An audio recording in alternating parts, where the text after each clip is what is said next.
Hey everybody, tonight we're debating atheism versus theism, which best explains morality, and we are starting right now.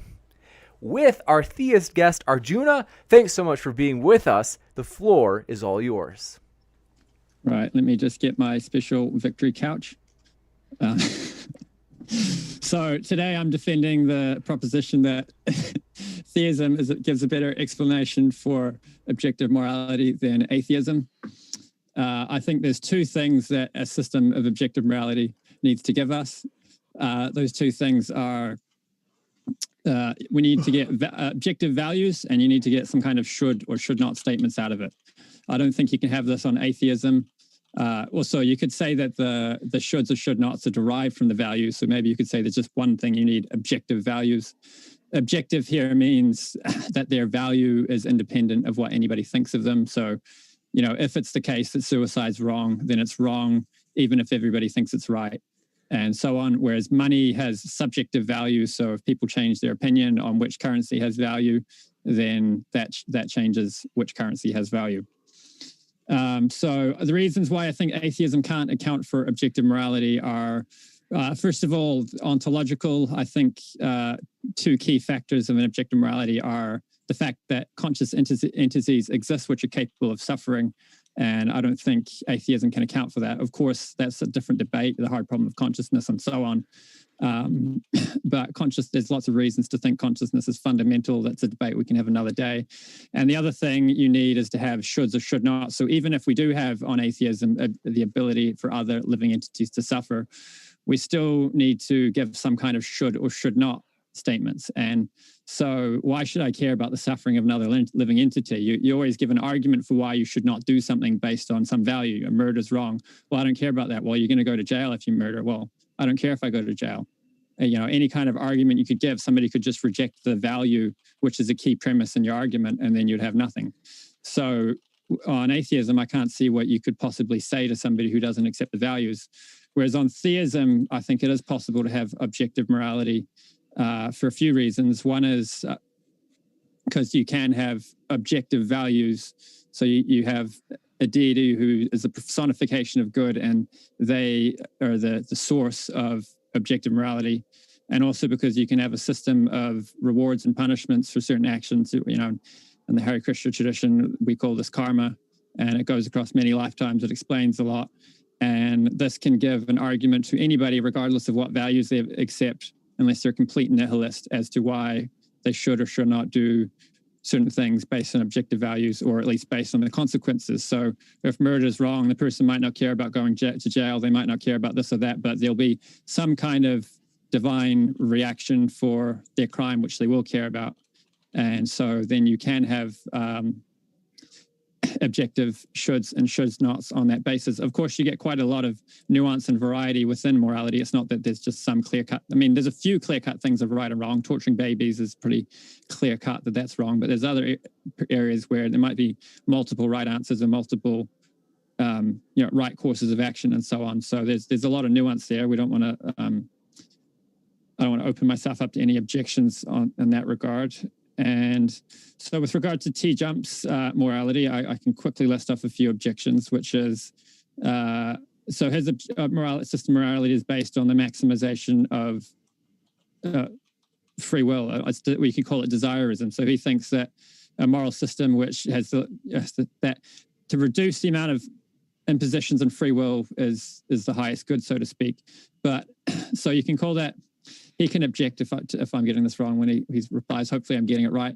So a system, so he has objective values at that level, but he doesn't have any shoulds or should nots, which is what I've heard him say elsewhere. He can correct me if I'm wrong. So I think in that sense, it's vacuous as a moral system. Unless you can tell somebody why they should or should not do actions based on them being right or wrong, I don't think you have a moral system at all. And then above, so at the middle level, you have objective values there. It's objectively valuable to allow people to express their free will on his system. But above the middle level, it's all nihilistic. So you could have a perfect match of sadists and masochists, and this would be a good and TJump system of morality, because the people who are being tortured had volunteered for it, and the people who were torturing weren't violating anyone's free will. And then, so generally when we think of morality, we think that there's some things that are objectively right and objectively wrong. So I think this nihilism, it doesn't account for or explain away our moral intuitions. So I think it fails in that regard. And TJump describes the greatest world imaginable as being one where we all live in some kind of simulated reality where we can do whatever we want. We can have anyone we want there or gone. And I don't think this really does describe the greatest possible reality. Generally, we want to have people who we're interacting with. We don't want to interact with simulations. You know, you want to marry a person and interact with the person. You want to have real children. You want to have real relationships. You don't want to have, you know, simulated aspects of your reality, because that's all you could get that were happy with your particular desires. And then if you are going to have people coming together, there's going to be conflicts of desire. So it's not possible. I know he's got answers for it not being possible, but I think the best possible world is in fact one where we are surrounded by other moral agents, but where those people are perfected in moral character. And this world as a place for perfecting us in moral character. And when we become qualified, we can go to that world, which is full of beings that are perfected in moral character. And that world is the best of all possible worlds, not one where people of shady moral character just get to have their own reality and, you know, be depraved in their own way. I'll leave it at that, and TJump can take over. Thank you very much, Arjuna, for that opening statement. And I want to let you know a couple things, folks. Our guests are linked in the description, so if you'd like to hear more from them, you certainly can. And that includes if you are listening via the Modern Day Debate podcast, as we are now on podcast as well, if you haven't heard. And so we put our guest links in the description box of the podcast episode as well. And so with that, we'll kick it over to Tom for his opening statement. Thanks so much. The floor is all yours. Yeah, so the topic today is which better explains morality, atheism or theism? And the answer is the same as for every other question of whether what explains something better, atheism or theism. The answer is always atheism, because the correct way to address any unknown is to take the unknown phenomenon, say, here's a phenomenon, and then try to make principles that describe the pattern in the phenomenon. And only then do you try and figure out what the ontology is of what is the cause of that phenomenon. Theists do it completely backwards. They just say, we don't know this, therefore God done it. God is the cause. I'm going to start with my God and then use that to explain everything else, which is starting with your conclusion and working backwards, which is exactly the wrong way to address any unknown. The correct way is to start with the phenomenon and describe the patterns in the phenomenon. The phenomenon of morality is feelings. We got these feelings that when James punches a baby, that is wrong, is immoral. He ought not to do that. So we feel that it's wrong. And these feelings are ultimately the thing we're trying to explain when we're trying to discover what morality is. So we have to start with the feelings. We have to describe a pattern in those feelings. Why did these actions feel wrong and immoral? Why do these actions feel right and moral? And why ought someone do this and ought not do that? Those are the starting point for describing an accurate model of morality. You have to start with the phenomenon, create a pattern in the phenomenon, and describe that pattern with the principle. And then only then can you try to infer what the ontology of that principle is. What is the cause or source of that principle? And again, theists are doing this backwards. They're just starting with their God. They have no principles. They're just saying, if my God does it, then it's good. And if my God doesn't do it, then it's bad. That's not a principle. It doesn't tell us anything about morality. And so it is not even a contender for a model of objective morality, which is why most philosophers who are moral realists and atheists completely reject the God hypothesis. The God model does not at all work for an objective basis of morality. And it's pretty easy to understand why. If you think of any moral situation, like the trolley problem, if you imagine there is an all-powerful being there, like at the trolley, and is it going to flip the switch or is it not going to flip the switch? We don't say something is moral because the being is going to do it. Like, it's not moral because the being does it. It's moral because, or the God does it because the action is moral. There is some set of criteria that this action adheres to that makes it the moral action, and that's why the being does it. So it's clearly not the case. We would never say that the only reason an action is objectively moral is because there's this all-powerful being who would do it in that situation. That tells us nothing about the principles of morality. That just tells us the location. You're saying objective morality is located in this being somewhere. Well, that's nice, but that doesn't tell us anything about the principles of morality. What we need to know is what principles describe the moral action so that we can know whether it's good or bad to flip the switch. And just saying whether or not the objective being does it is completely irrelevant. You're just, again, telling us the location. It's like me saying morality is located in this magical potato. Like, well, that's great, but that doesn't tell us anything about morality. So in order to count as a real philosophical basis of objective morality, you got to start with the principles. You got to tell us what the principles of morality are, and then infer what the ontology is, not the other way around. So that is the fundamental reason why theistic models completely fail, because they don't start with the evidence and work to a conclusion. They start with a conclusion and try to post hoc explain away the evidence. And I'll conclude there and go into the questions.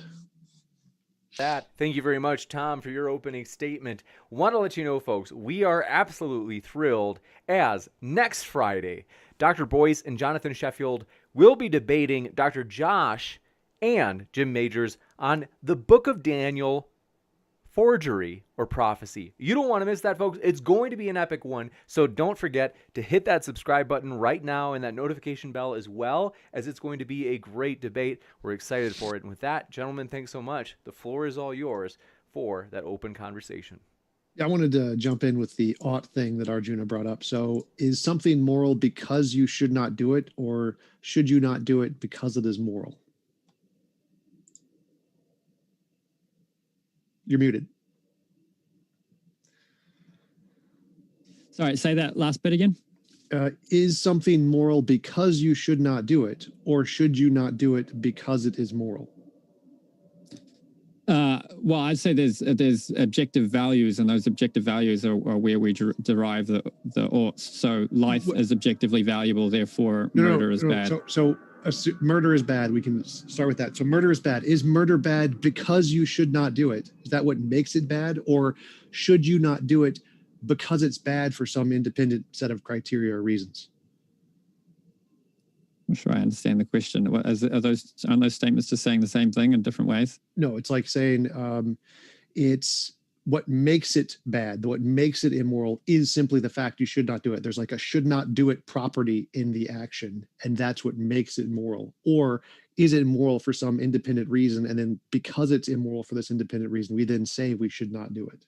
Oh, yeah. That one is immoral for an independent reason. Right. And Fantastic. should not do it is.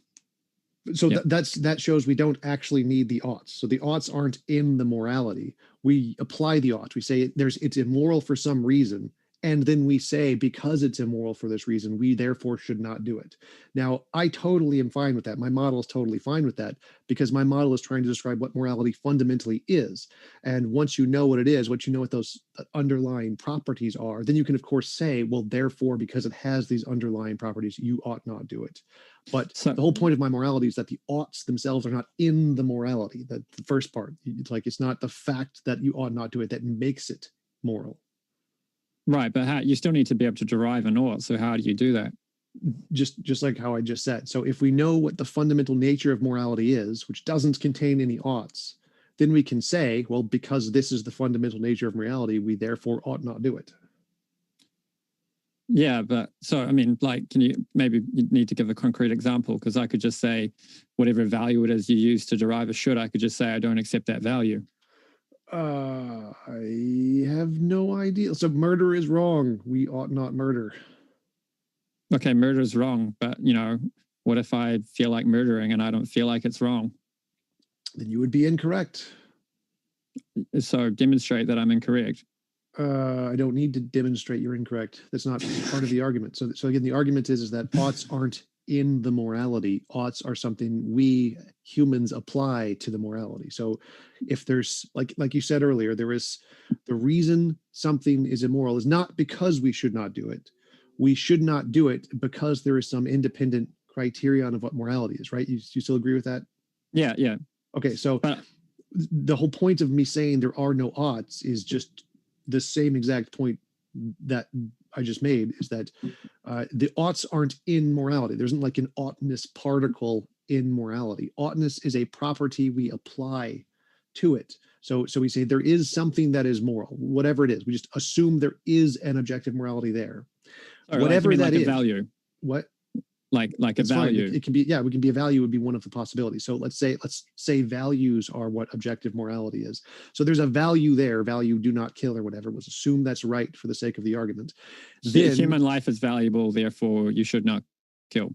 Yeah, so we say something is valuable. Human life is valuable. That's the moral standard. That's all morality is. You need no oughts. There's no oughts in that statement. And then we come along and say, because human life is valuable, therefore we ought to value it.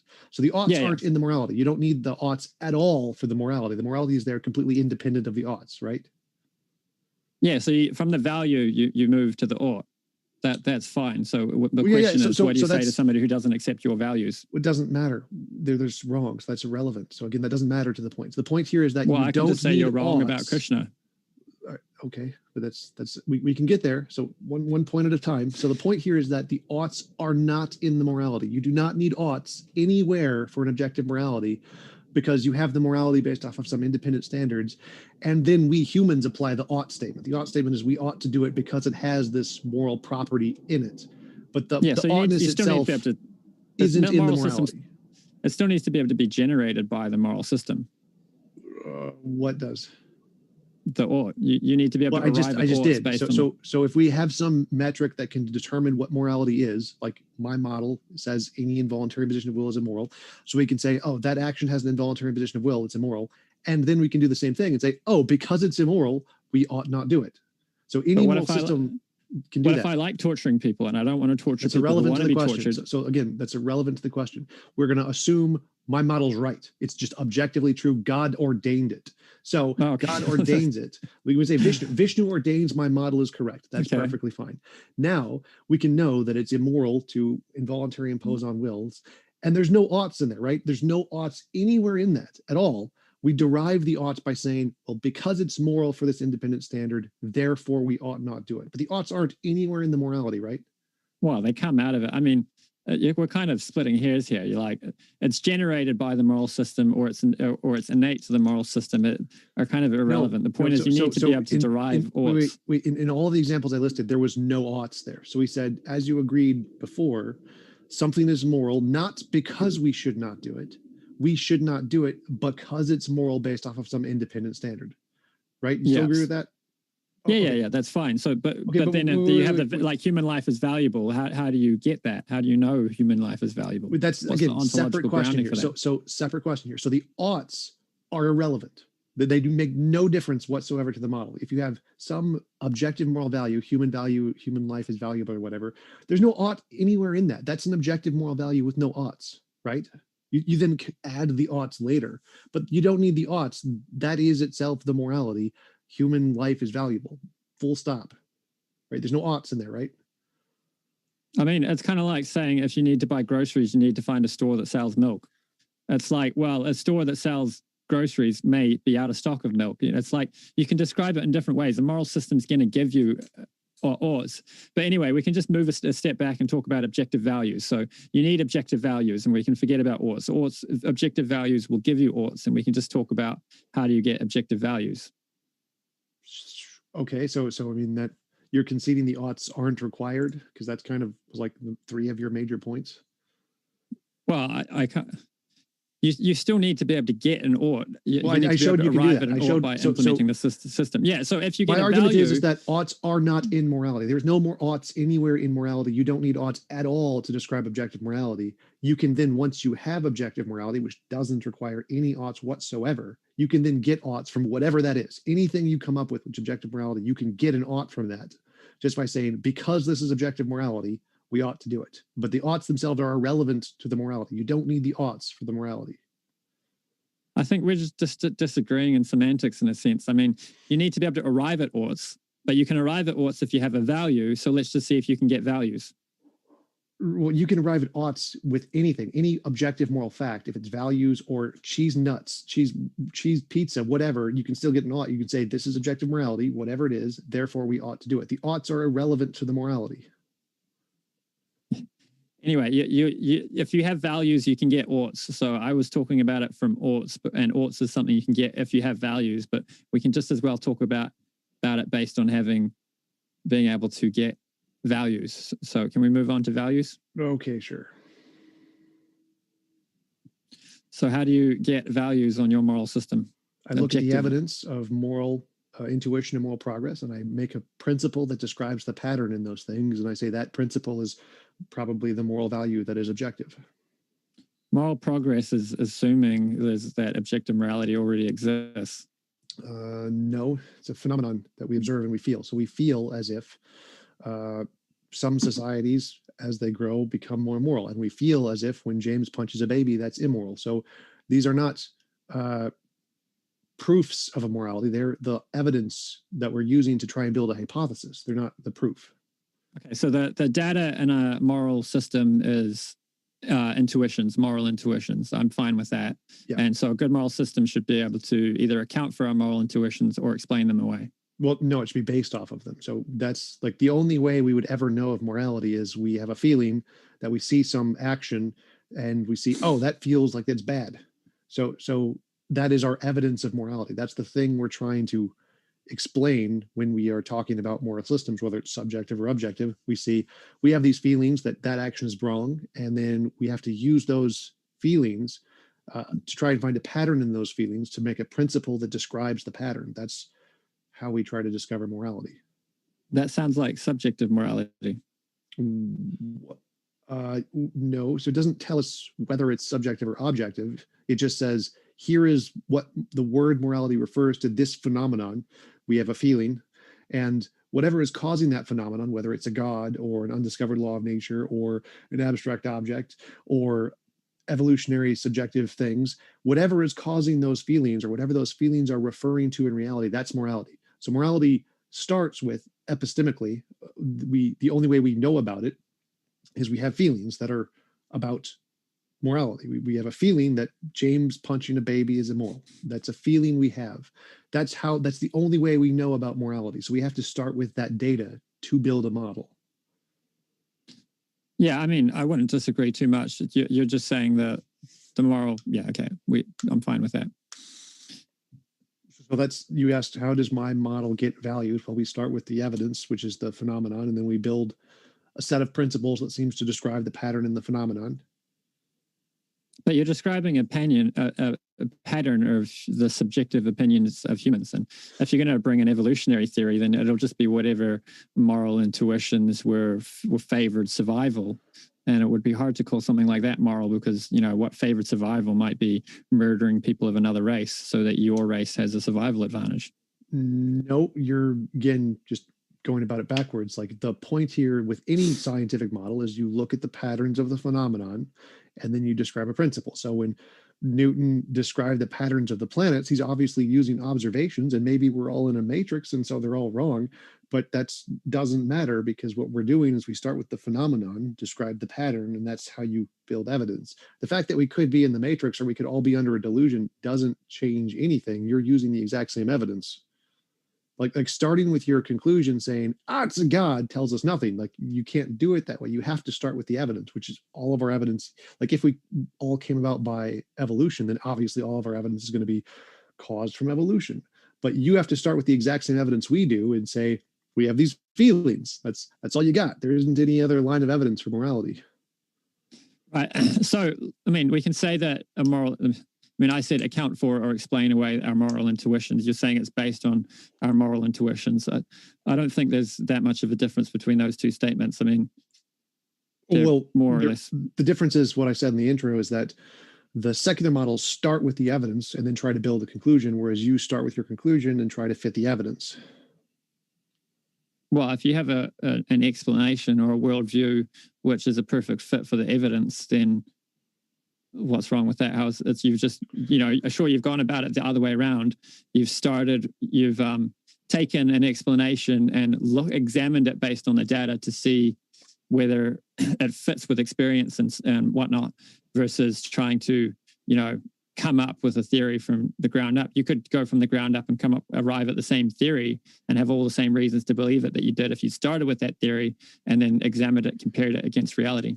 Well, if that was true, that would be good evidence. I just don't see how you could do that. So, but the difference is that there's infinitely many hypotheses that can post hoc explain the data.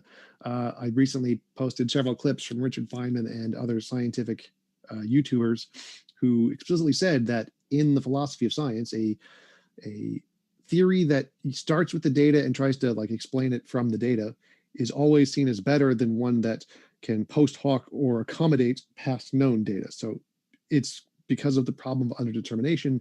Every single infinitely many theories can post hoc explain all of the past data we don't know yet. So you can start with magical pineapple and it can explain the data with magical pineapple juices.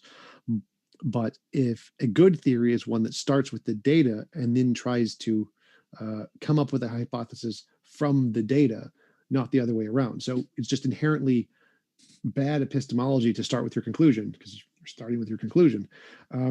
You have to start with the evidence to lead to your conclusion. And you said that you could do this. You said that if you started with the evidence, it could lead to a conclusion. So I'm curious, how does the evidence of morality lead to the conclusion of Krishna or God or of any kind? Well, we're talking about ascending versus descending knowledge here. So one example would be, if you can be given a password and you can determine if it's the correct password by typing it in and seeing if it grants you access. Alternatively, you could try to brute force or some other method hack the password, and you might get the password, but you might not. And so if you're given, a conclusion, you should, I don't see any problem. Supposing the conclusions that science has currently arrived at were just written in a book 2,000 years ago, and we dug it up and we're like, and instead of doing the inductive, ascending route of knowledge, we just read that book and they said, oh, look, there's all this scientific knowledge. Let's see if it's true. And we went and verified it all. Would that be any worse than if we had figured it out from the ground up without having found that book? Well, if we just found a book that has predictions about what we're going to discover in 2,000 years, no rational person should believe it. It's just somebody made up a book. It would only be rational to believe after we confirmed it. That's the part that we're trying to figure out here. So if you have a book that says God is the magical source of morality, like, okay, what evidence indicates that? Why do you think it's a reasonable conclusion rather than just something somebody made up, like magical potato or magical pineapple? Like that's the question I'm asking here, is that it seems to me all you've done is you've made up a hypothesis and then you are trying to get the evidence to fit your hypothesis, whereas a reasonable hypothesis goes the other way around. So like in the case, if we dig up a book that says a bunch of stuff about 2,000 years from now, it's not reasonable to believe it until we can confirm the prediction. So what is this? How do we start with the evidence of our moral intuitions and say James punching a baby is wrong, and how does that lead to Krishna? I mean, my example was more like, suppose we find a book that says here's how you build a combustion engine, and some dude found the book, took it, built a combustion engine, and now has a working motor vehicle. Or versus another guy who figured out all the physics from himself from the ground up without reading any books, built a combustion engine and built a motor vehicle. I don't see why there's any meaningful difference between the two. Both of them have managed to produce something and both of them have knowledge. I don't think it makes any difference that one of them received the knowledge versus one of them having figured it out on their own. Yeah, I'm not understanding how you're building an engine in relation to morality. So the only building an engine we have is we observe moral stuff. So we observe someone killing someone for fun. We feel that's immoral. So where is this building the engine part of the analogy seems to make no sense. Well, that was just to show that it doesn't matter whether the knowledge is ascending or descending. It just matters what's the reason for believing it. Right. So, but the question, we've never actually had like descending knowledge that's actually been confirmed to be true outside of science books. So the question here is that why do you think that your descending knowledge is true rather than just a made up book like Harry Potter? That's the question here. Where is this knowledge it's given you that you've built an engine block? I see no moral engine block. I don't know what that even means. What is this? Morality is a special field, so epistemology applies a little bit differently to morality because the data is purely epistemology. But there are cases of divine knowledge being revealed and then it being found to have scientific accuracies, such as the research work that Siddhartha has done to show that the Puranas, give accurate information of the age of the sun, the age of the universe, and the age of the universe, and specifically so on. Just about morality. So forget all the other sciencey stuff. Yeah, because that's dubious and I reject it because we've already had debates on that. But let's say, what about morality? How does starting with our moral intuitions, because you agreed that the way we come to knowledge of morality is that we have these feelings about certain actions. How does any pattern in those feelings lead to Krishna? Or do you have to go to other fields because nothing in these patterns leads to Krishna? Well, our discussion here is meta-ethics rather than ethics, and it's also which is it gives a better account for objective morality. So we're not really arguing whether or not God exists. We're just arguing if God did exist versus if atheism were true, which one would give a better account of objective morality. So I don't see how you can have objective morality on atheism. I think you can on theism. I don't need to prove that the reality we're living in is that one. As far as, how it comports with our moral intuitions, like you, for instance, say that it's immoral to impose on the free will of other living entities. Wait, I forgot to clarify. There's no free will in my model. It's just will, no free will. Get rid of the free word. That was the thing I was cringing at the beginning. Okay, right. So, well, that kind of, without free will, you kind of have to wonder what any of it means. And then, like, suppose you just had two sacks of chemicals that were functioning as electrical chemical machines. What would it mean to say one was imposing on the will of another? A will is a specific combination of chemicals, and so if that specific combination of chemicals is being infringed upon to stop it, that would be an imposition of will. But that's a separate topic. So again, my original question is that when we're talking about what better accounts for morality, the best way to account for morality is to start with the evidence, build principles, then try to infer what it's made of. My model does that. Your model seems to do the opposite way. So how do you come to the conclusion that yours counts as a good explanation when none of the evidence seems to indicate your conclusion? Now, obviously, I'm not asking you to prove God exists. I don't care about that. I'm care about how does moral intuition or evidence of moral examples lead to a God? How does that indicate a God at all? Because it doesn't seem to indicate anything relating to a God whatsoever.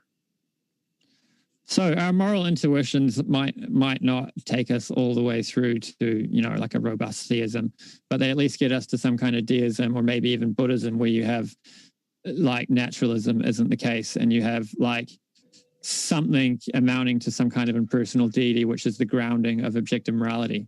So we have this idea that some things are objectively wrong, and like you can track moral disagreement and moral intuitions and try to give reductive explanations for all of them, but they all fail. Any kind of reductive explanation you can give for what our moral intuitions are based on, you can always give a counterexample which shows that it's not accurate.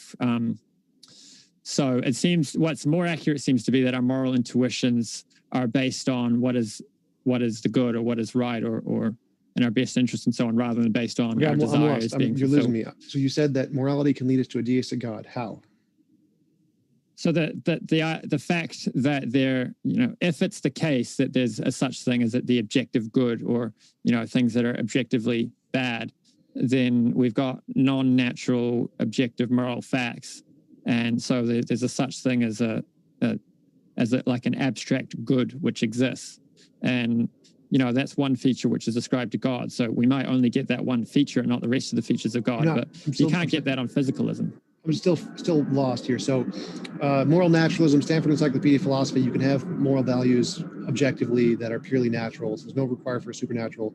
Secondly, Platonic objects, you can have abstract objects that don't entail a God. So both of those things you can have without any reference to a God. So I'm not sure how does any of that the lead to idea a of a deistic God? Circle and the idea that human life is intrinsically valuable are two very different things. Platonic objects, just Google Platonic objects. So the point here is that, no, I don't agree with the Platonic objects model. The point is that you don't need a God for the Platonic abstract objects, including moral ones, which again, Plato, Platonic objects, he did say the good was a Platonic object. And you don't need a non-natural thing for objective moral values. That's again, part of just moral naturalism, Stanford Encyclopedia Philosophy. So neither of those things seem to indicate a God, or why do you think they indicate a God? I mean, like they philosophers can say that, but I'd like to see their justification for it. And again, I was saying it might not get you to full theism, but what are the issues you think that exist with that? Why would that be different from being grounded in a God? Like where is the issue here? Well, like how can life be objectively valuable unless that's grounded in some abstract good? And that can't exist on physicalism. On physicalism, you've just got chemicals and atoms. And there could be a law of nature that's the moral law of nature. That would be perfectly fine. That doesn't make any sense. Like, how would that be a natural law? It's exactly the same way it would be a part of a God's nature. It could just be a part of nature's nature. Well, I mean, I think you're just, it's definitely not physicalism. And then we're just distorting the definition of naturalism to include all these abstract things, which is... Oh, no, I didn't say anything about abstract. I said like a law. It's like gravity. So it's a field essentially. And I'm saying that it's a part of the universe, as in it's a fundamental aspect of the universe's nature, just like you believe that morality is a fundamental aspect of Krishna's nature. So what kind of a law is it? I mean, laws of physics generally describe the way matter behaves. What does this law describe? Morality, it's the moral law. So it's an undiscovered law of nature. There could be more that we haven't discovered yet. Yeah, but I mean, laws of physics are things that describe the behavior of particles. I mean, the known laws of physics, but I'm saying there could be more that we haven't discovered yet. So I'm saying, why would it be more reasonable to say that there is this nature or property of a God than to say that the same kind of nature or property exists in nature? Like, what's the difference? Again, I don't understand how it would make any sense to call this a law of physics. Like, I mean, you're saying there might be laws of physics that don't describe the way matter behaves.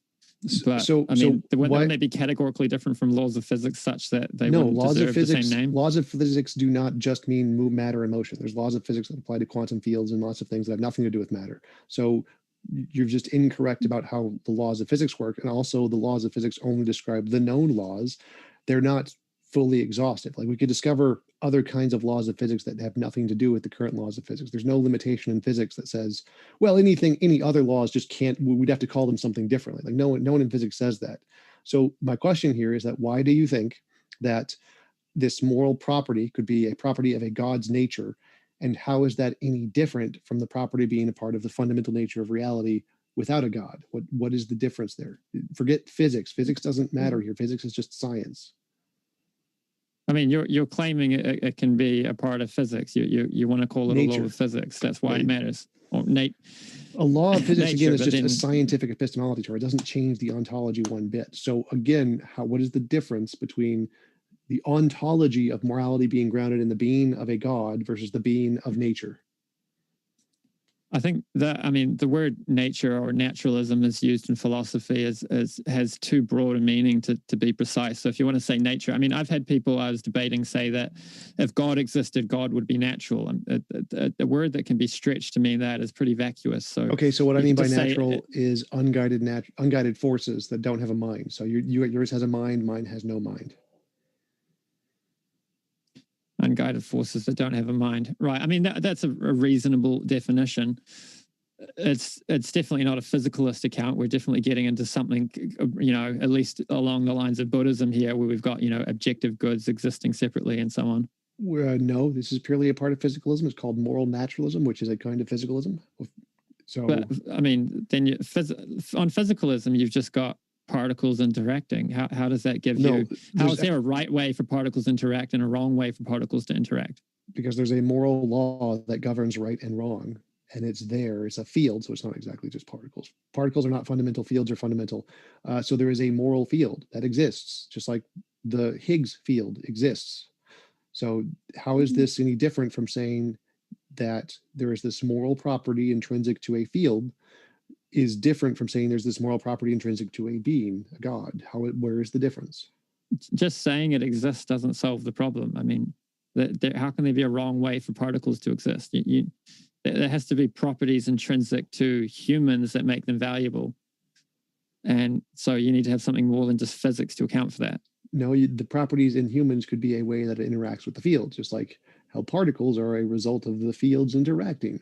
So I'm not hearing you answer the question. What is the difference between morality existing fundamentally to a non-conscious nature and a conscious being? I mean, you're basically just trying to describe like morality existing in the vacuum. You're just trying to like cut off one of God's properties and have it existing in a vacuum and saying, look, we can have this feature without having theism. Yes. And you can't describe how it could have anything to do with physicalism. So you're kind of creating a no man's land. No, because physicalism doesn't have any limitations. Like there's no thing that we couldn't discover in the future that could potentially be physical. So you're applying these arbitrary limitations on physicalism to mean the stuff we have now and nothing more than that. Like it's not how science works. So yes, you were right in the first thing you said, that I'm taking the properties of God, removing one, the consciousness one, and saying, oh, we can still have all those properties like the moral one without the consciousness. Therefore, we don't need the God, because God entails the consciousness. I mean, just saying we could discover it in the future, I mean, that's nice. Maybe we'll discover it in the future, but currently it's just a theory, right? Or a hypothesis. Right. So that's the same between the God and my alternative. So what's the difference between the God and my alternative? Well, I'm glad you appreciate the similarity, because I was going to say that to you. I wish Ram had said that when you had a debate on my channel with him on that, because he was pushing you on, where's the evidence why I should accept it? And you were like, it's a hypothesis. It doesn't need to have evidence. And I was thinking, he just needs to ask, like, if it's just a hypothesis, how is it any better than anyone else's religious beliefs? So it seems like you accept that point. Well, so again, my argument here is that we're taking your hypothesis, removing one of the properties and saying, we can still have the morality without that property. Therefore, God is not required for morality, because we can have morality without the consciousness. So obviously you don't need the God. That's the whole point of the argument here. Now, the reason mine's better is because I start with the evidence to lead to a conclusion, whereas you start with the conclusion and try to fit the evidence. So that's why mine's better. How does the evidence get you there? Get me where? How do you get there from evidence? How do you get from observing the world to this thing called morality exists as a law of physics objectively outside of what we think of it? That's not the conclusion I argued for in the intro. That's an alternative to theism. So the whole point of that argument is to show here is one way that we could have morality without the God. That's the only point there. That's not the conclusion of my moral hypothesis. That's just a possibility. So the whole point of that argument is to show that you don't need the God for morality. Here is one logically possible way to have morality without the God. Remove the consciousness. Yeah, but how are you getting there from the evidence? I mean, you just said that it was a... I'm not. I'm starting with your hypothesis. I'm saying you say that in order to have morality, you need a God. I say, no, you don't. Here's why. We can take your God, remove a property, and still have the morality. So this has nothing to do with the evidence of morality. This is simply to demonstrate you don't need a God for morality, because that was your whole argument, is that you need a God for morality. I don't think it makes any sense to say objective moral laws could exist independent of a mind. Like, values are something that exists in a mind. So how can there be values existing separate from a mind? Values can be something we impose on stuff. So that's just subjective morality. You're trying to defend objective morality. Yeah, so there could be an objective moral property, and then we call it valuable. But like, say, human life is objectively valuable. A value is something that exists in a mind. And so these are objective things that exist. So no, like there could be a property of morality, like a moral particle, and humans have this particle within them, and then we recognize that particle and say, humans are objectively valuable because they have this particle in them, the moral particle. So you can have a moral particle that exists within people, and then we recognize that and call it valuable. The value itself doesn't exist. That's definitely not physicalism. You're talking, I mean, values are metaphysics. It's not the point. So again, this isn't about physicalism. This is the whole point here, is to show your argument, which you said, it doesn't make sense to have morality without a mind. The whole point here is to show that, yes, it does. You can have morality, which is a particle, and then minds who have values can recognize that particle. You're just taking morality and calling it a particle that doesn't really do anything. Like, I could call myself a unicorn. You're just taking morality and calling it Krishna or Vishnu. So what's the difference? Yeah, but the whole point. What's the difference? Well, Vishnu is an account of morality which gives full explanatory power, and you can even arrive at categorical. Where's the difference in the explanatory power between these two hypotheses? Well, for one thing, you can say, why is life objectively valuable? You can say because the creator, who's the ground of all good, thinks that it's objectively valuable. And that's personified goodness. That's what he thinks. Therefore, that's the case. Subjective by definition, but let's suppose that worked in some crazy way. It's not subjective when you're talking about God, because God is the ground of reality. Is it God's opinion? Opinion is a bit of a misnomer. God and the good are identical, so it's not that God opinions, are subject to whimsical changes. They the changes don't matter. Identical with the good. Is something good simply because God believes it's good, or does God believe it's good because it's good based off of some independent standard? God is the personification of the good. They're identical. So it doesn't mean anything. So is something good simply because he believes it, or does he believe it because it's good based off of some metric that he's using to assess its goodness? Something is good because it's good, and God's opinions converge with the good because God is the personification of the good. So that doesn't make any sense. Something is good because it's good. Like, it's superb. So again, the question is something good because God believes it and no other reason than just because God believes it? Or does the God believe it's good because it's good based off of some independent metric that we assess? There's another issue with that question, is it misses the panentheism that you find in the Hare Krishna tradition, which is that nothing exists separate from God. So it's not like the goodness of something is something separate from God, which God then either has an opinion on, which converges with, or which his opinion determines. Doesn't matter if there's. So I'm not saying there's other stuff other than God. So even if God is the only thing that exists, there's different parts of God. You have God's opinion, and then you have like God's feelings, and then you have God's pinky toe. There's different parts of God. So the question is it only moral because of God's opinion? Like God's opinion is what makes it moral, or is it moral because there's like some part intrinsic to God's nature or whatever, and the goodness adheres to that part of God's nature, and then God's opinion then fits his nature, but his opinion isn't the reason it's good. It's his nature is the reason it's good. I think you're just misunderstanding the identical relationship between God and the good. I mean, sure, you can say God has a hand and God has a pinky and these things are different, but there's a meaningful sense in which they're connected. Right. I just said that God's nature is why it's good. So I was literally saying this part of God is what makes it good, not his opinions. Is it his opinions, or is it the other parts of him that are not his opinions? I mean, you could say there's a third thing, which is the good, and then the goodness of that object and God's opinion could both converge on that good. Okay. So the options here are God's opinion or anything other than God's opinion, which includes parts of God or parts of the thing. Those are the two options. God's opinion, not God's opinion. It's not possible for a perfect being to have an opinion which diverges from the good. So the question is incoherent. So I'm asking chicken or the egg, which comes first? Does the opinion come first, or does the good come first? They're identical. When it gets down to God's being, they're the same thing. So is God's being God's opinion? I mean, opinion's probably a misnomer when it comes to God. God is like categorically different from us. Or a judgment about something. So you said. Sorry? An opinion is a view or judgment about something. You said that God views human life as intrinsically valuable, something like that. Well, right? I mean, we have an opinion, which means I have an idea which is it could possibly be wrong. God doesn't have ideas that could possibly be wrong. There's no part in this definition that says possibly wrong. So view or judgment. I'm saying why the word opinion is misleading, because we use it in a particular way. A view or judgment. A view or judgment. So I have a judgment that human life is valuable. Like if I'm a God, it can't be wrong. It's still an opinion.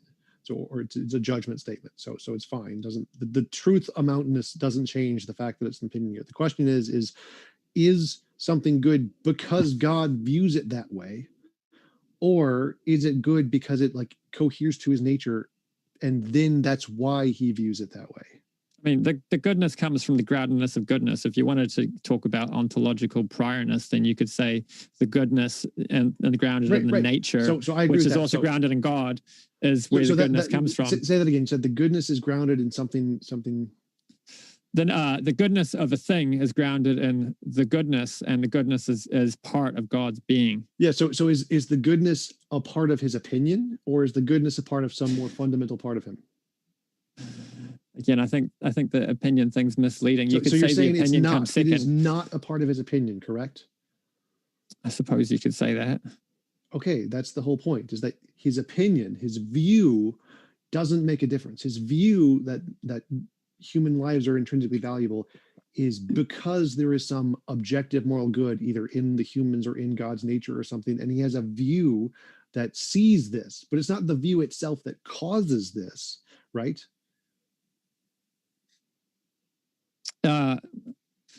I mean, my understanding of theism is that, the goodness doesn't change over time. So I you could didn't say say it's anything about necessary changing. that what is good is good. So I didn't say therefore, anything about changing. you could say So the I'm asking opinion the doesn't change cause. and the object doesn't change. I don't And care the if the goodness of the opinion object changes. doesn't change. I don't care. So I'm asking, is it good because of the view God has? Is it the view God has that makes it good?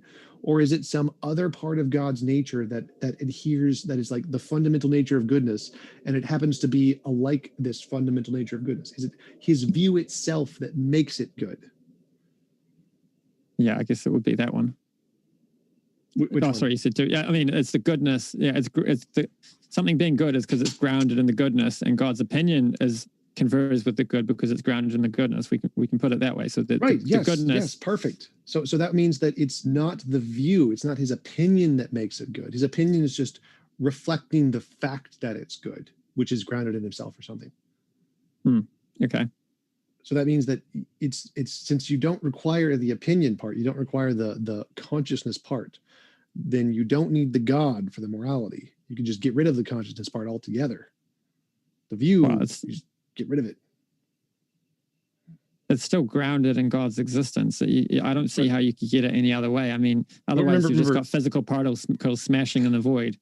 Remember, so I took your God, I removed the consciousness and said you could have morality without this. And then you said it's incoherent to say you could have morality without a mind because it's his view of goodness that gives it meaning or whatever. And then you agreed, oh, no, it's not the view. It's actually some fundamental part of his nature. And you don't need the views. So that would lead back into my argument. Okay, so we can have the objective morality grounded in some nature of some kind without consciousness. The view part doesn't really do anything or add anything to the hypothesis. You can still have morality without that, leading to the conclusion you don't need the conscious agent for morality. So how do you arrive at what the good is on your view? How do you know what the good is? How do you even know that the good exists? We look at the evidence and then try to make a principle that describes the evidence, just like we do with science. Okay, so can you flesh that out? We look at moral examples like it's wrong to punch babies, it's wrong to steal, it's wrong to murder, etc. And we create a principle that describes the pattern in those feelings. And I think it's in the involuntary imposition of will is wrong. I think that is the accurate description of the pattern, just like Einstein described the pattern F equals ma and or E equals mc squared. So we found a pattern of the phenomenon. We described the pattern with a principle. But what about people who think like it's okay to rape and torture? There are people who think the world is flat. Why do I care?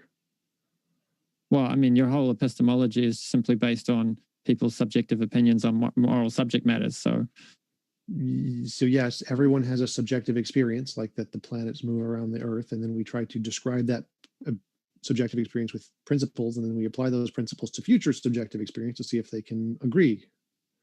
That's how all evidence in science works. I mean, how do you know that you don't have anything more than just a bunch of subjective data that describes a pattern, which is how things have happened to happen when you were observing them? It's like asking, how do we know we're not in the matrix? We can't know with certainty. It's just a predictive hypothesis. So my inclination is that the reason morality is objective is because it's probably going to apply to all life forms all across the universe. They're all going to build some kind of a model of morality independent of evolution, like artificial intelligence are probably going to describe or come up with a model of morality. And they're all going to converge on a single model of morality. I think that all the different models, all develop throughout the universe are all going to converge on a single model, just like they are for scientific facts. And so that is why I believe morality is objective. I mean, the fact that you take a bunch of subjective opinions and combine them together, I don't see why you should think you have anything objective. We're not talking about gravity here. It's not something you can go out and repeat and measure. You're just talking about, oh, I feel like this is wrong, or I feel like this is right. It's a very different thing from being able to... Those are the same. So I have a subjective experience that I see the planets going around the sun. I literally all experience is subjective experience. And then we try to take that experience and map it onto a principle and see if that principle can describe future experience before we know it. So all science is based on subjective experience that's then put into principles that can try to predict future experience of everybody else and yourself. So we're doing the same thing with morality. We're saying we have this subjective experience that punching babies is wrong. Just like we have this subjective experience that the Earth is going around the sun or whatever. And then we try to make a model to describe what this subjective experience refers to, like an equation or whatever. And then we take that equation and apply it to future experience. Like if this equation is right, then here's the future kind of experience we would expect to have, or that we would expect to see in other species who have the same kinds of sensations. We would expect that if they're looking at the planet, they would also be able to accurately calculate their subjective experience of the motion of the planets with this equation. And we're doing the same thing with morality. So we're saying that if this moral principles that we're describing, that we're using to describe our moral experience is correct, then we can infer that other species all across the universe would be able to come to the same conclusion, just like they would about orbits of the sun. So, sorry, you're just talking about like something that every government, around the world has figured out, like the freedom to the pursuit of happiness and the Constitution of America and so on, that the basic right to liberties and so on is something governments all over the world. And you're just adding one thing to it, that it describes an objective moral law. I don't see how that's justified, and I don't see how it's anything other than taking something other people have figured out and then just claiming that it's a law of physics. If all of the independent species all across the universe all came to the same conclusion, that would be pretty good evidence. So it's not just the governments.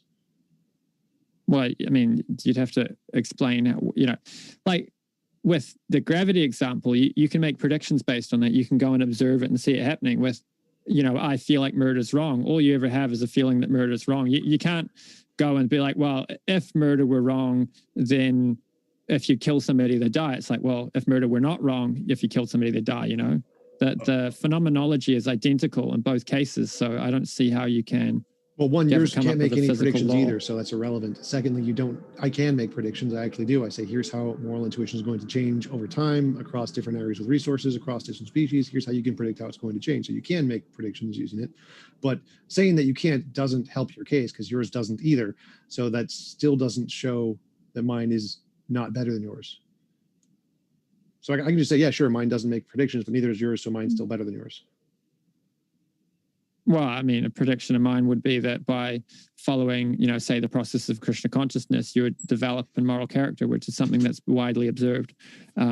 So many people, get annoyed when their child becomes a Hare Krishna, and then they give up drugs and, start waking up early and living a clean, pure life. And they start thinking that it wasn't not such a bad thing after all. So that doesn't work, because you're using your conclusion as the measuring stick for your conclusion. So you're saying that, well, if you follow Hare Krishna consciousness, your morality, your moral nature will improve. Well, how do you measure your moral nature? Well, we see if it fits the Hare Krishna consciousness.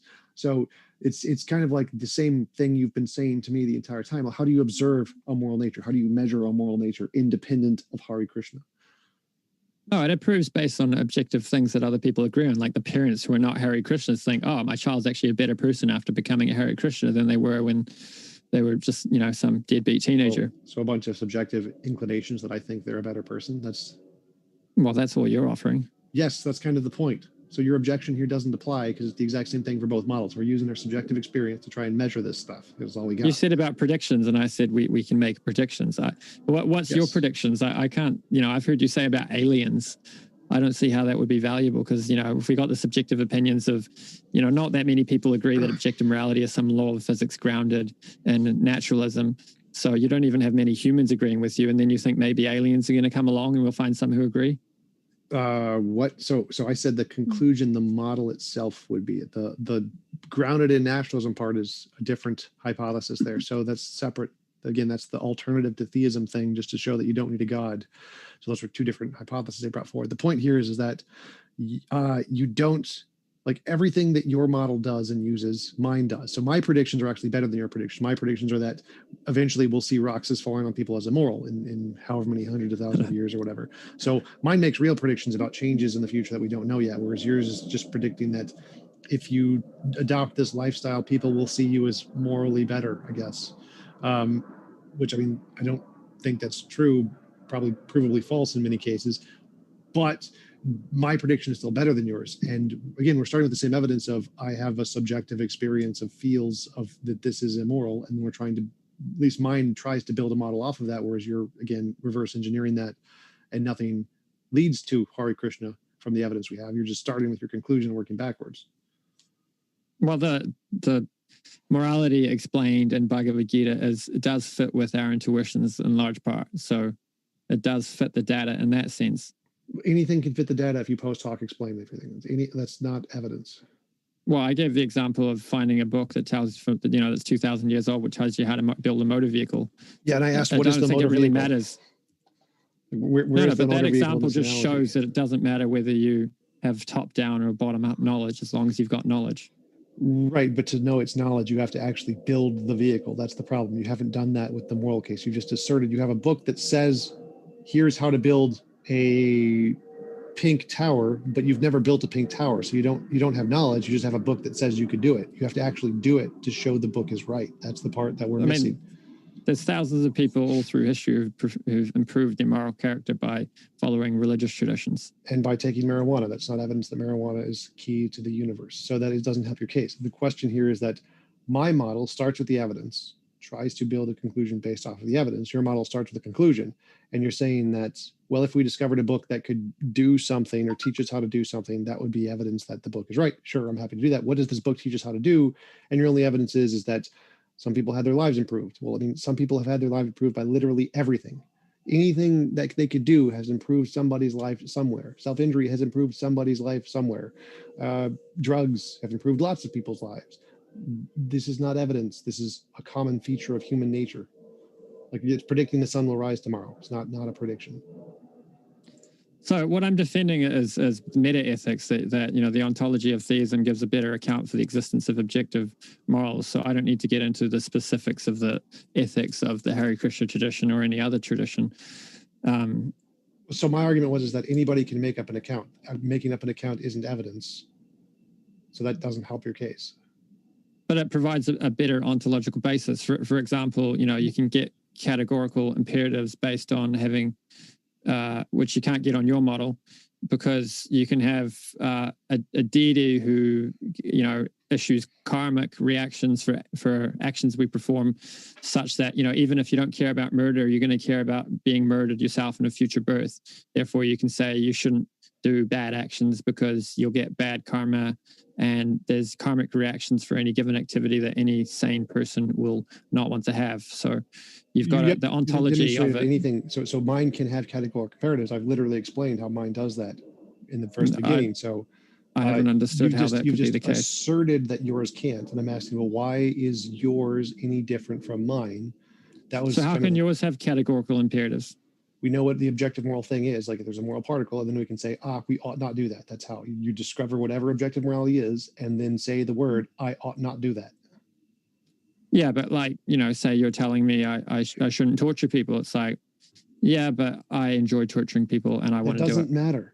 Like, if there is an objective fact of the matter that this particle is the moral particle, and we can know for a fact that this action has this particle, then it is a fact that is the moral thing, and your opinion doesn't matter. No, so whatever objective morality is, if there is one, it is factually the case that this is moral and this is not moral, and then we can just factually say this we ought do and this we not ought do, because there is the fact of the universe.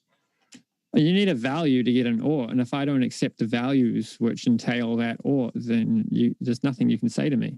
The values are, again, irrelevant. Like, if I can say there is a fact of the matter, this is the moral thing, then I may have the value I ought not do it, but it's irrelevant. It's still a fact that this is the moral thing, regardless of whether or not I have the value I ought not or ought to do it. It's irrelevant. If I have the value I ought to do this immoral thing, that doesn't change the fact of the matter. It's still the immoral thing to do. So the fact of the matter is true, independent of any values or oughts at all. That was kind of the point of the whole first. Is something good because we ought do it, or do we do it because it's moral? The whole point of that analogy is to show the oughts don't make any difference to the morality whatsoever. It's just a descriptive term we apply to the morality. Yeah, again, I'm not seeing how that works, because you went through that thing with opinions, but the idea of a circle is one thing, but a value is a very different thing. I still don't see how that can exist independent of a mind. You're saying, it's true whether or not you appreciate it. But if I don't appreciate the value, then there's no way to give me an imperative. You can't say I shouldn't murder if I don't appreciate any of the values which entail murdering to be bad. No, I can say you shouldn't murder regardless of what you believe. Like, your beliefs are irrelevant. They make no difference. So morality could be a particle. So there's no values, no oughts. You don't need any values or oughts for morality. We can then apply values and oughts to whatever is moral. So morality is this particle. This particle is the moral particle. If you don't do it, you're immoral. It's a fact of the universe. And then you may or may not have the value you ought to do it. It's irrelevant. Your values are irrelevant. What if I like being immoral and I think being immoral is a good thing to do? Your values are irrelevant, just like I just said. It is the fact that this is moral, whether you like it or not, whether you believe it or not, whether you value it or not. This is the fact. That's what objective morality means. Objective facts means it is the case regardless of any of your subjective values or opinions. Yeah, but this fails because you've got nothing to say to people who don't accept your system other than, well, it's true even if you don't accept it. Like objective literally means it doesn't matter what you believe. It doesn't matter what your values are. You don't have categorical imperatives, and you've still only got hypothetical imperatives. This is true, and if you appreciate the truth of it, then you should act accordingly. So again, what objective facts mean is that it doesn't matter what your values are. It doesn't matter what you ought to do. It doesn't matter what you believe you ought to do. Your beliefs, your values are irrelevant. That's what objective facts mean. So if there's an objective morality, it literally means it doesn't matter what you ought or what you believe you ought to do or what you value. It's irrelevant. So your subjective values make no difference to the objective facts. Well, I mean, trying to say I should or should not do something, it kind of does matter what I think. No, it doesn't. That's literally what the word objective means. Objective truth means your subjective values do not matter.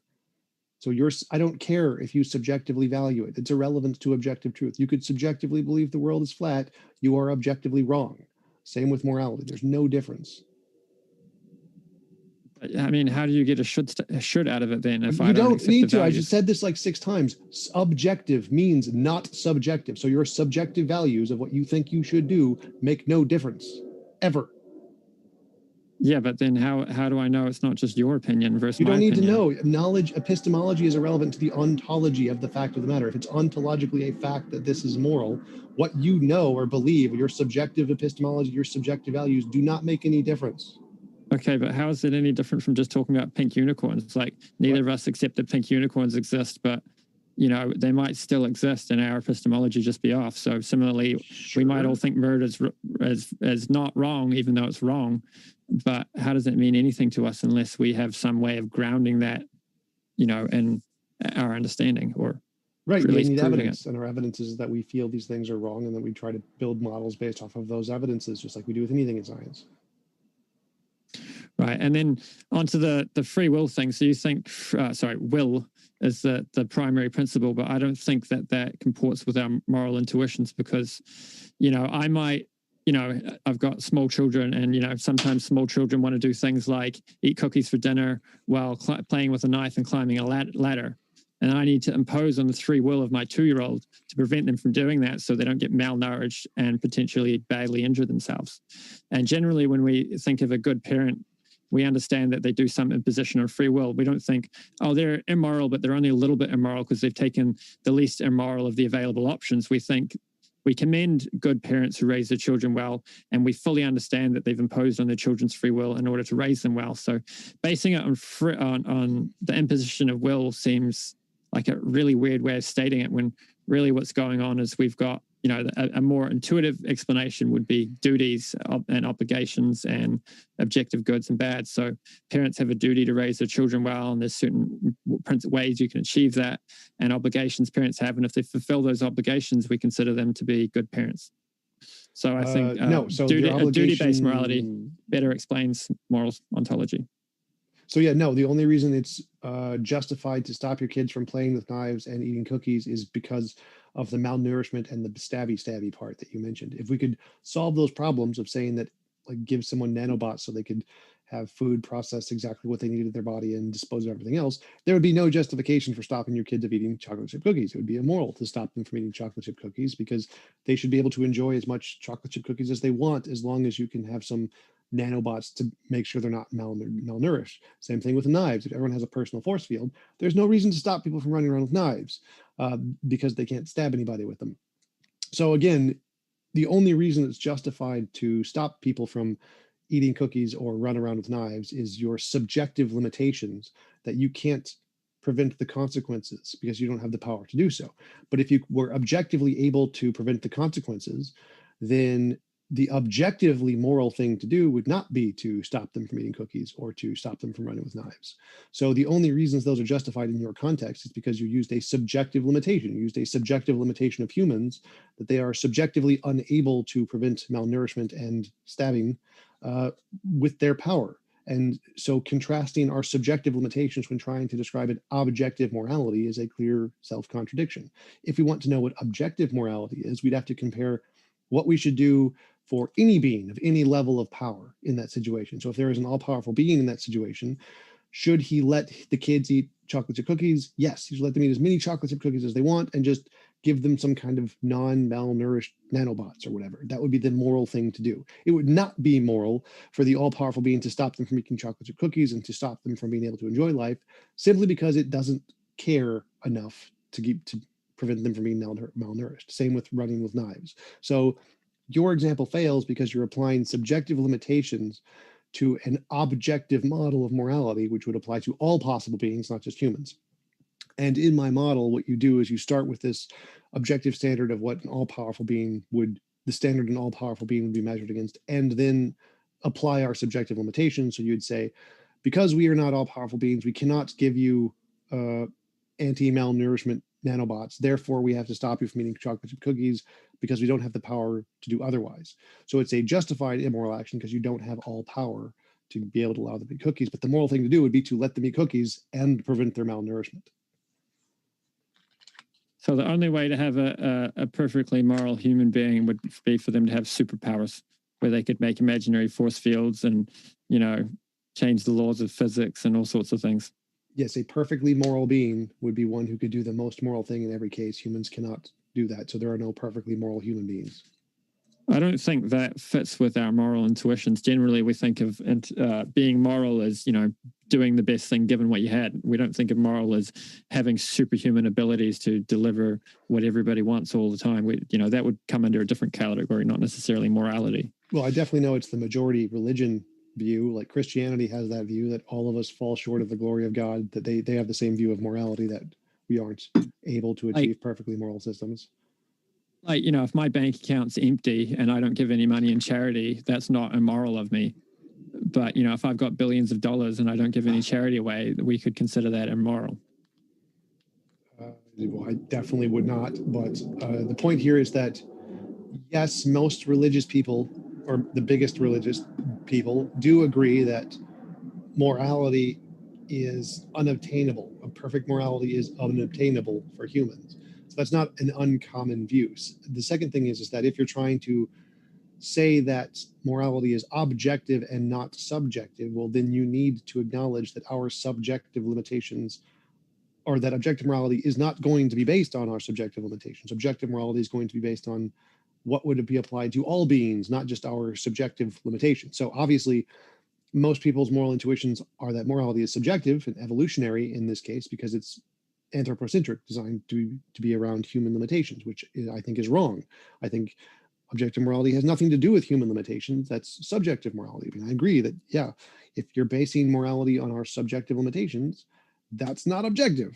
So when I want an objective morality, what I'm trying to do is I need to filter out those subjective limitations and see, well, what would be the objective moral standard that would apply to all possible beings, not just humans, because clearly it doesn't make any sense to try and base an objective morality off of subjective human limitations. I think it doesn't make any sense to call our limitations subjective. That our limitations exist objectively. It's an objective fact that if my children eat nothing but cookies, they'll get sick. So a paraplegic, let's say there's Stephen Hawking. He has limitations. He can't move his arms or legs. Are those objective limitations that apply to everyone, or are they subjective limitations that only apply to him? Well, sure, they only apply to him, but it's an objective fact that he has those limitations. Right, but they're his subjective limitations. So we obviously, if we're trying to make an objective morality that applies to all beings, we wouldn't say, well, Stephen Hawking's personal subjective limitations are this, and we're going to base the objective morality on that. Like, no, we would say that that's just his subjective limitations. We want a model that applies to all beings, right? We wouldn't try to base objective morality on Stephen Hawking, right? Well, you just add in the principle of based on, you know, the options available based on the circumstances. So, you know, it's not immoral for me to have no money in my bank account. What's immoral is if I have lots of money and I only use it for selfish purposes. Right. So you would filter out the subjective limitations and you would apply an objective standard. So that's the whole point, is that you would take the subjective limitations and you say, okay, so we need to filter these out somehow. You would say, do this, maximize this to the best of your means or whatever. And so to the best of your means, what it does is that it filters out all of the subjective limitations and says there is this objective standard here. And then once we know that objective standard, we can apply your limitations and know the closest you can get to it is this, right? Something like that. Yeah, I just think it's more accurately described as duties. So like a police officer has a duty to treat criminals differently than they treat normal, like law-abiding citizens, but a doctor has an obligation to provide medical care to everybody regardless of their criminal background. What? So I think obligations and duties based on, you know, somebody's position in society, skills, resources, and so on is a better way of looking at morality rather than we should all try to maximize everyone's expression of will. What? Mine doesn't say you should maximize. Maximization is pragmatism. It's not about maximization. So that's also a thing you misrepresented about my model. But so you're saying that people have duties and those duties are based on their subjective limitations, right? If you're a cop, you have these duties. If you're a doctor, you have these duties, blah, blah, blah, blah, whatever. Yeah. And if you're an all-powerful being, you'd have significantly more duties. Sure. So the duties are based on your subjective limitations. And then if you want to know what the objectively moral thing to do is, you start with the maximum, the highest amount of the all-powerful being level of duties. And then you could know the objectively moral thing in all possible situations. And then you would say, okay, now that we know the objectively moral thing in all possible situations, we have to apply the individual limitations of saying, so this guy's a cop. He's not an all-powerful being. So the best he could do in this situation is this. This is his subjective best. This is the best he can do. Right? Well, I think it's different. Like the duties of an all-powerful, all-knowing being are different in many respects from us. You know, like say Right. we were playing a game where you have to guess things. Somebody might know the game inside out and know every single possible guess, so they don't really have a duty to play for one team and, you know, make that team win because they know the whole game. It wouldn't really be a game if they knew everything and they played. So it's kind of there's different duties that fall upon you when you know everything. Like, you know, like you've got the good cop, bad cop dynamic. You need certain features present in the world in order to create, like I said earlier in my opening, that I think the best possible world is one filled with moral agents who are perfected in their moral character. And I don't see how we can perfect ourselves in our moral character unless we go through certain circumstances where we can, you know, make decisions and get it wrong, get it right sometimes, and have consequences for our actions, and learn right from wrong and develop motivations to do the right rather than the wrong, and so on. Okay, but so I already admitted that yes, an all-powerful being would have different duties than a cop who is not all-powerful. Yes, yeah. I agree. So to discover what objective morality is, like to know what's moral for a cop, you would have to have some kind of objective standard to say, here is the absolute perfect best thing you could do. And then you'd have to work backwards and say, okay, so you can't do that because you're not all powerful, but this is the closest you can get given your limitations of being a cop, right? So you couldn't just, you'd have to have some kind of objective standard to compare to, right? Yeah, I mean, that could work. I mean, you know, within our tradition, we often understand the concept of an acharya who is, you know, a descending divine, you know, or a great saint who comes down and they live, you know, by their example, we learn how the religious principles are to be applied in different circumstances, because so we then have something to compare to and to live up to. So, you know, no argument there about, you know, having an ideal and comparing to it. Right. So that's the point, is that you have this ideal, this perfect something or another, and then you say, okay, so you're not perfect, but you can, here is the closest you can get to that, given your subjective limitations, right? And the objective is the perfect, and the subjective is the best you can do, right? Like that's an accurate use of the words. I usually think of subjective in terms of like postmodernism, like it's just imaginary. Right. There's lots of objective and subjective, you know, like lots of different usages. There's a purple dragon in my room and it only exists for me. It doesn't exist for anybody else, that kind of thing. Right. So subjective and objective have lots of different usages. I totally agree. But it's just in this context, I'm saying the objectively moral thing to do is the perfect thing. That's the real objective standard. And then the best you can do isn't the objectively moral thing to do. It's the best you subjectively as an individual can do, right? That's not an incorrect usage of those words in that context.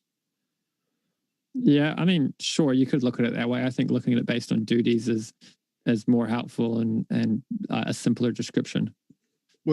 they're essentially just the same thing. So the way you're describing duties is the subjectively best you can do given your duties. But it's obviously not the objective standard. You're not a perfect being, so you're going to do the best that you can given your limitations. But we're not talking about maximization of, reducing imposition on will here. We're talking about something else. I didn't bring that up here. So this is just for any model of morality. You have an objective standard, and you have the best you can do to get to that objective standard, whatever it is. Yeah, sure, right. So the point there was that that's the way I'm describing morality here, is that it's the subjective limitations are not what you're basing the objective morality on. You're basing the objective morality off of the objective standard, and then apply the limitations after that. You filter out the limitations. That's what you have to do to have an objective morality. I mean, you can talk about objective morality in terms of a given circumstances and say, given that circumstance, this person has objectively done the best they could, or they've chosen one among the available moral options. There may be more than one moral option. There may be more than one wrong option. So we can objectively say that in this circumstance, this person has objectively done a right or a wrong thing. And those options change based off of the different beings. So if there's a more powerful being, they have more options, and there's a more moral option, and them choosing the option of a less powerful being would be immoral. Yeah, sure. So you're agreeing that the subjective limitations are not the basis of objective morality. Those are subjective limitations. Well, my point, which I think you're agreeing with, is that it's more accurate to call it based on duties, they're just different terms that mean the same thing. So what you're calling duties is the exact same thing as what I'm calling the subjective best you can do given your limitations. They mean the same thing. Right, but I think the duties way is a simpler way of wording it. You're kind of talking about it in a more complicated back to front way. Well, I'd say that your way doesn't actually work. Like, duties don't exist. It's incoherent to say there's such a thing as duties. My way actually makes sense. That's kind of the point I'm illustrating, is that the uses I'm using here seem to make sense a lot more. I mean, if you bring in some normativity, especially the kind you can get from theism, then you can have duties. So, you get a job, the job has a job description. You agree to perform the duties that come with the job when you take on the job. There's no categorical imperative. It's not like you have to do what your employer has asked you to do, but you did agree to it. And if you don't do it, you're going to lose the job. So there's some normativity there in that sense. So similarly, you could have that with, getting a human form of life, that there's certain obligations that come with having a human form of life, and there's certain obligations that come with having a particular, position in society. Like, people have different duties based on their career, like slavery, and families, and so on. And if you don't do that, then you may not get a human birth in your next life. Sounds like slavery. Sounds like you're obligated to have some kind of rules that you have to abide by without your consent. By something else. Sounds like slavery when you say duty. Well, we're inextricably existing in this reality. We don't have a choice, do we? And there's the principles that govern this reality which we live in.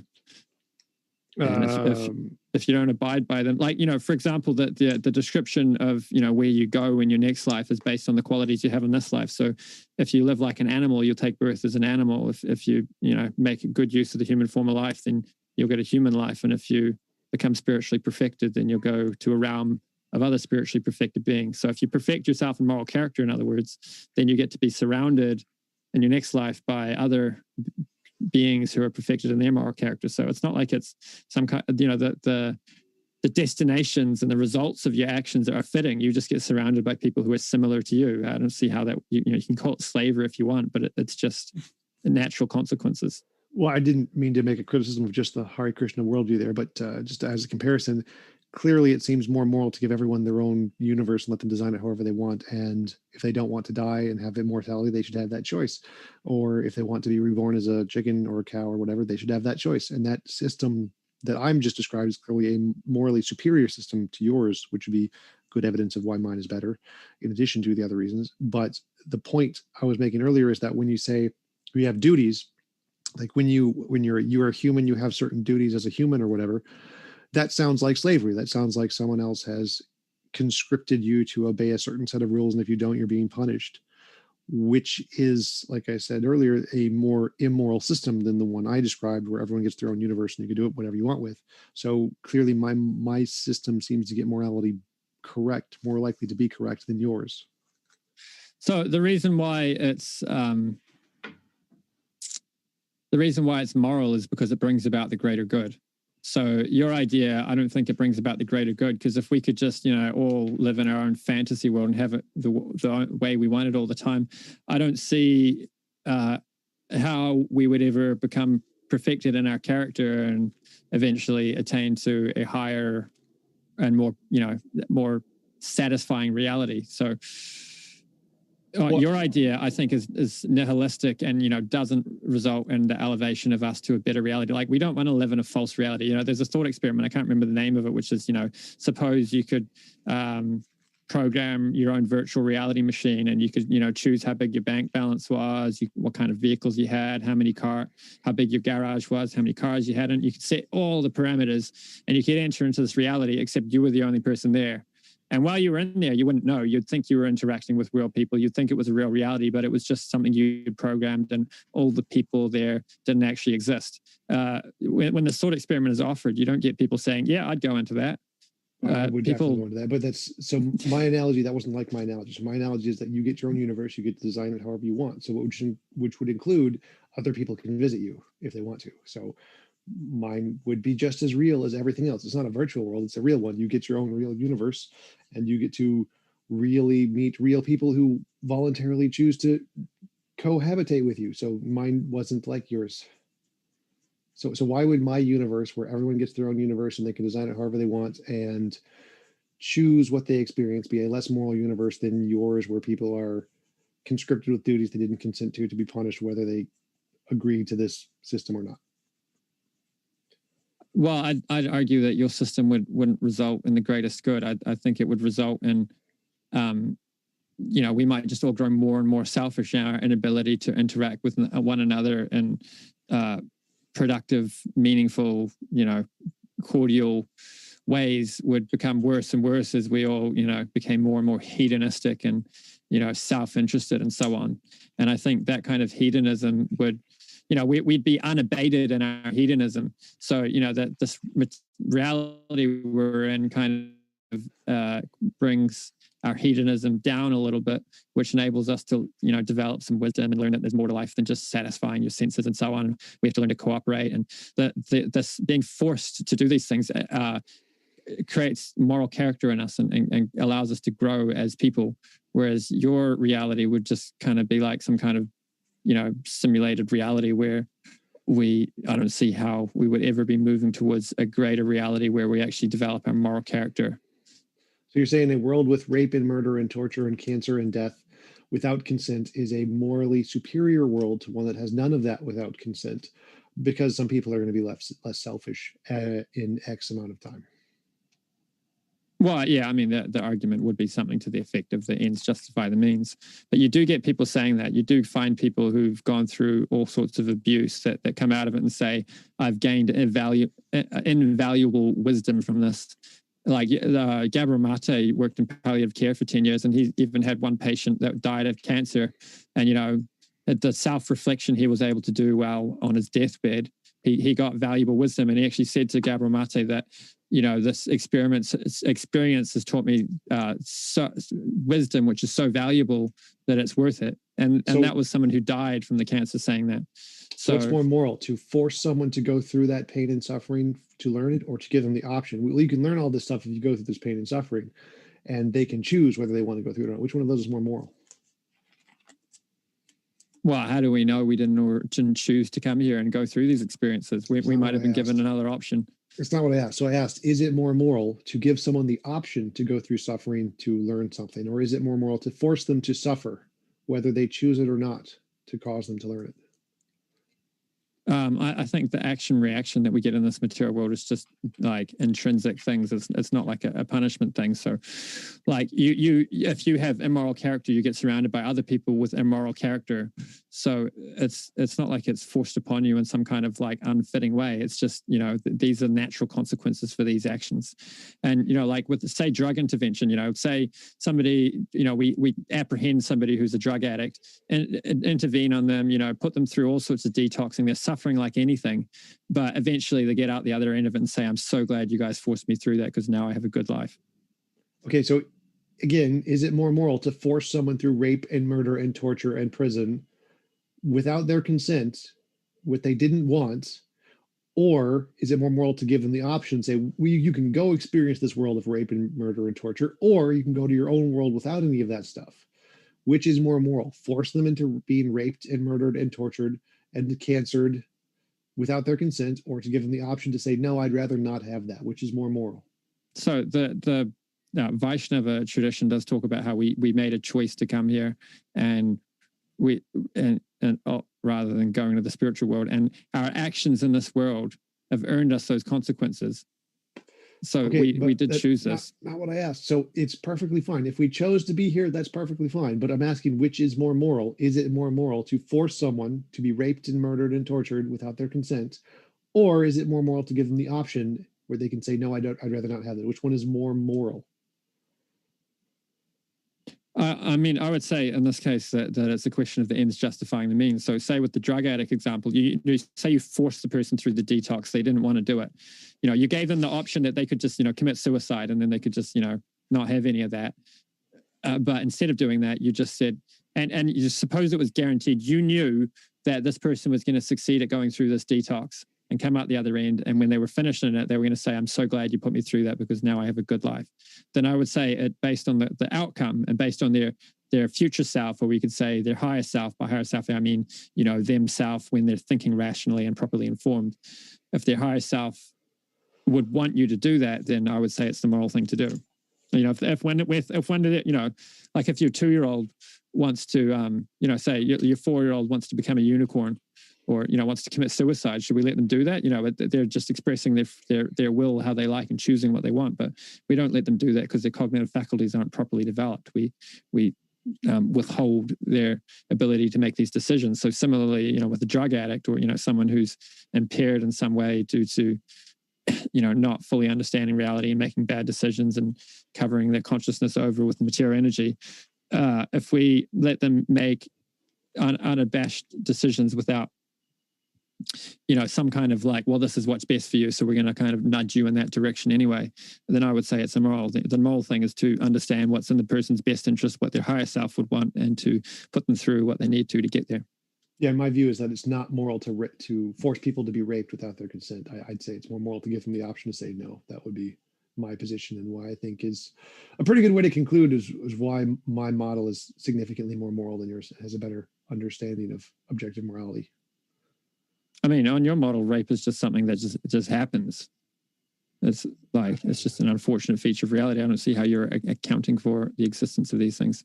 If it's against consent, if people don't consent, it's immoral under my model. Yeah, so it's immoral on the Vaishnava view too. Yeah, but in yours, you're forced to go through it without consent. In mine, we would say no, you would have to consent, or it would be impossible. So in your understanding, I don't understand what you're saying. Well, as you just said, you said the ends justifies the means. So under yours, being forced to be raped against your consent, if it led to the detoxing, whatever, would be moral. And in my view, no, it's moral to give someone the option to say, no, I don't want that. That would be more moral. So it seems like my model has a better understanding of morality. But I'm ready to go to the Q&A if you are. Yeah, okay. You got it. And with that, we will indeed go into Q&A. Want to say, our guests are linked in the description, as you can see in this bottom right box right here. And yes, that's even if you're listening via podcast. You guys, if you have not already, pull out your favorite podcast app, such as these right here on screen. Find Modern Day Debate. We are really excited that people, to my surprise, found the podcast useful. Because, I mean, we work hard on this show some nights. And so we are really thrilled and want to let you know, if you're listening via podcast, both Tom and Arjuna's links are in the description box for that podcast episode as well. And so with that, we're going to jump into the Q&A, but do want to do one more housekeeping thing. In particular, folks, we are very excited. We've got a lot coming up in the next several weeks. Have to let you know, tomorrow night, Yaron Brook, who is the executive, kind of the head honcho of the Ayn Rand Institute, controversial, juicy, he will be debating Mouthy Infidel on whether or not welfare should exist. So that's going to be an exciting one. And then also Monday, you don't want to miss this one as well, you guys. Dr. Josh and Skylar Fiction are teaming up yet again, a power team, as they are taking on Cliff and Stuart Nettle. That's going to be a juicy one on Old Testament ethics on trial. So you don't want to miss it, folks. And so thanks for your questions. We're going to jump into these and do appreciate it. This first one coming in from Franks92 says, Rise Chair Bears. You guys, your matching chairs are the most charming thing I've ever seen on this channel. I think Chair Bears is like the name that we're giving my followers. We've agreed Chair Bears is probably like because people name their followers, their fan base or whatever. All right, always has to be about Tom. But anyway, yes, they're beautiful chairs. So thank you very much for your questions. Or Spicy Roads, thanks for your super sticker. And Sigma Annie says, graven images of the chair are immoral. Arjuna, that was a bold strategy. I like it. Good day to you, sir, says, Arjuna, if morality is based on human well-being, certain actions objectively move us towards or away from that goal, despite anyone's subjective opinion. Yeah, so if you start with the value of human form of life, then you've got something which, of course, leads you to morality, but then we need to understand how you're arriving at the fact that human life is valuable and how you're ontologically grounding the existence of that fact. Gotcha, and thank you very much for your question. This one coming in from Good Day, or Rodent last name says, we need better words than just morality. Loaded language can be like a marble on a mountain peak. It can roll in many directions. Sure, but I mean, we kind of agree what morality it means, like the principles governing what is right and wrong, kind of a thing. Gotcha. And Sigma Annie says, I wonder if benevolent impositions on will are moral, like me imposing on James's synapses to proclaim, quote unquote, I punch babies in exchange for $5. Thank you. And thank you. Good day to you, sir, for your question, says Arjuna. Why did God even issue a brain instead of just sticking the Veda holy books in your head? Why did God issue a brain rather than sticking the holy books in your head? I'm sure I understand the question. I think it's kind of like, well, why didn't he just download the Vedas into our brains without us having to read it? Oh, I mean, we chose to turn our backs on God, so God's facilitating that desire by allowing the possibility of ignorance of God. There's some quote, I can't remember what it was. There's enough lightness in the world for anyone who wants to seek it, and enough darkness for anyone who wants to seek it. So we can explore our different desires and figure out that they're not satisfying, and ultimately, if we're become exhausted, all of that, and return to God. And, without the possibility of exhausting our material desires, then it's not, meaningful. There needs to be an alternative, and we need to exhaust these desires so that we can meaningfully return to God as a choice, both as a choice and both by being free of alternative desires. Then we can have real love. Gotcha. And thank you very much for your question. This one coming in from Rodent last name says, I derive all of my moral subjectivism from TJump's chair. TJump's chair is a neutral arbiter of what is comfy and what is not comfy. Thank you for that chair. Your precious chair, Tom. We're going to have to, when we go on tour, we're going to have to load that up and bring it with. So this one comes in from... Or at least get a backdrop, just like... That's true. Tom, you need to get a printed banner that we could put behind you in the debate. That would be cool. Well, I was thinking about getting like a neon sign of my logo. That'd be pretty cool. Touche. And Sigma Annie says, if we can't know the entirety of a God's character, such as a full knowledge of his morality, how can we presume that what we think we understand about his morality objectively reflects his morality? Oh, sorry, can you read the first part again?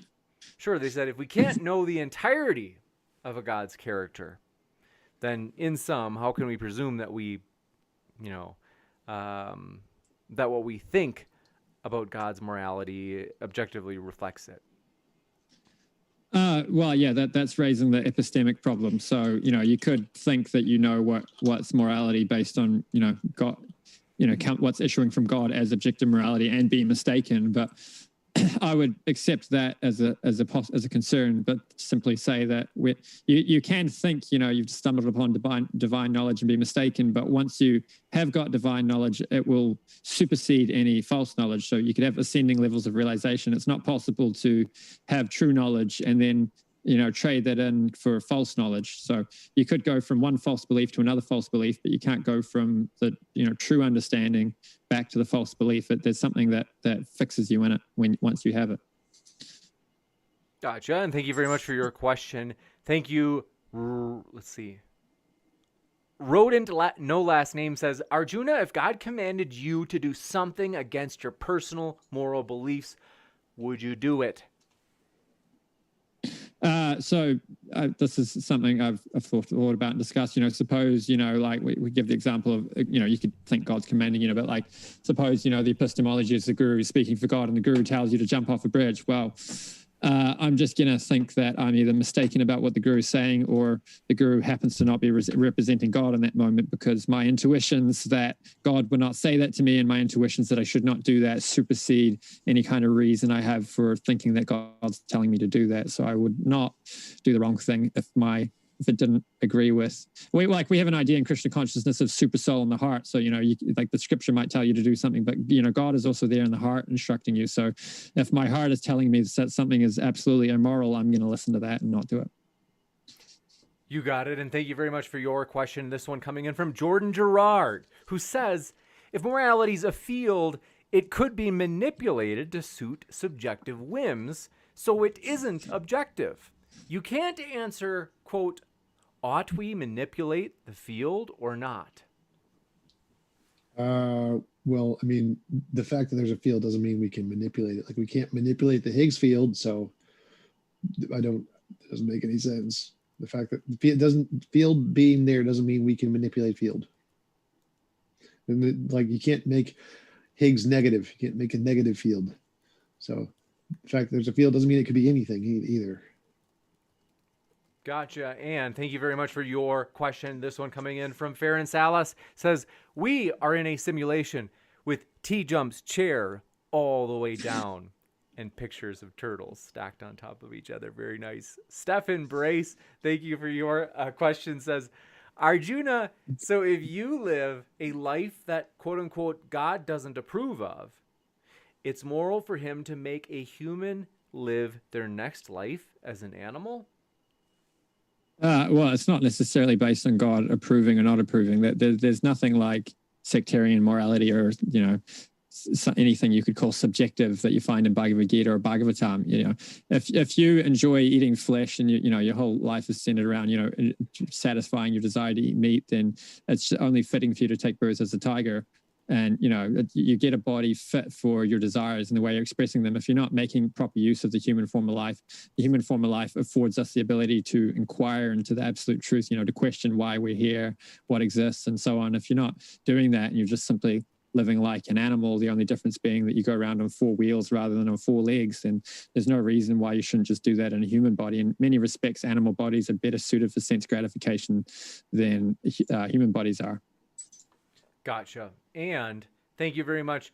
Stefan Brace, nope, read that one. Rodent, no last name, says, is a cheetah killing an antelope on the African landscape moral?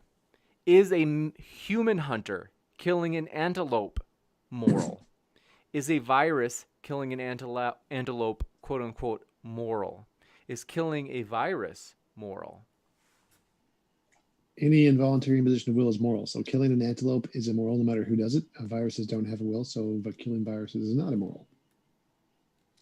So the moral status of an action depends on, the moral agency of the person committing the act. So a tiger doesn't have moral agency. It's just simply surviving and it's acting according to the nature of a tiger. There's no morality when one animal eats another animal. It's just that they're just, both animals are just functioning according to their nature. Whereas if a human kills an antelope, they're choosing to do that. So that humans are moral agents, so they can get, there's moral value to their actions. Gotcha. Thank you very much. And this one coming in from Topot2 says, how many babies does James have to punch to create analogies for today's debate? Believe it or not, Tom talks about me as much as he does in his speeches because he loves me, because we're brothers. A lot of people don't know that, but really special. So 7 babies. It was 7.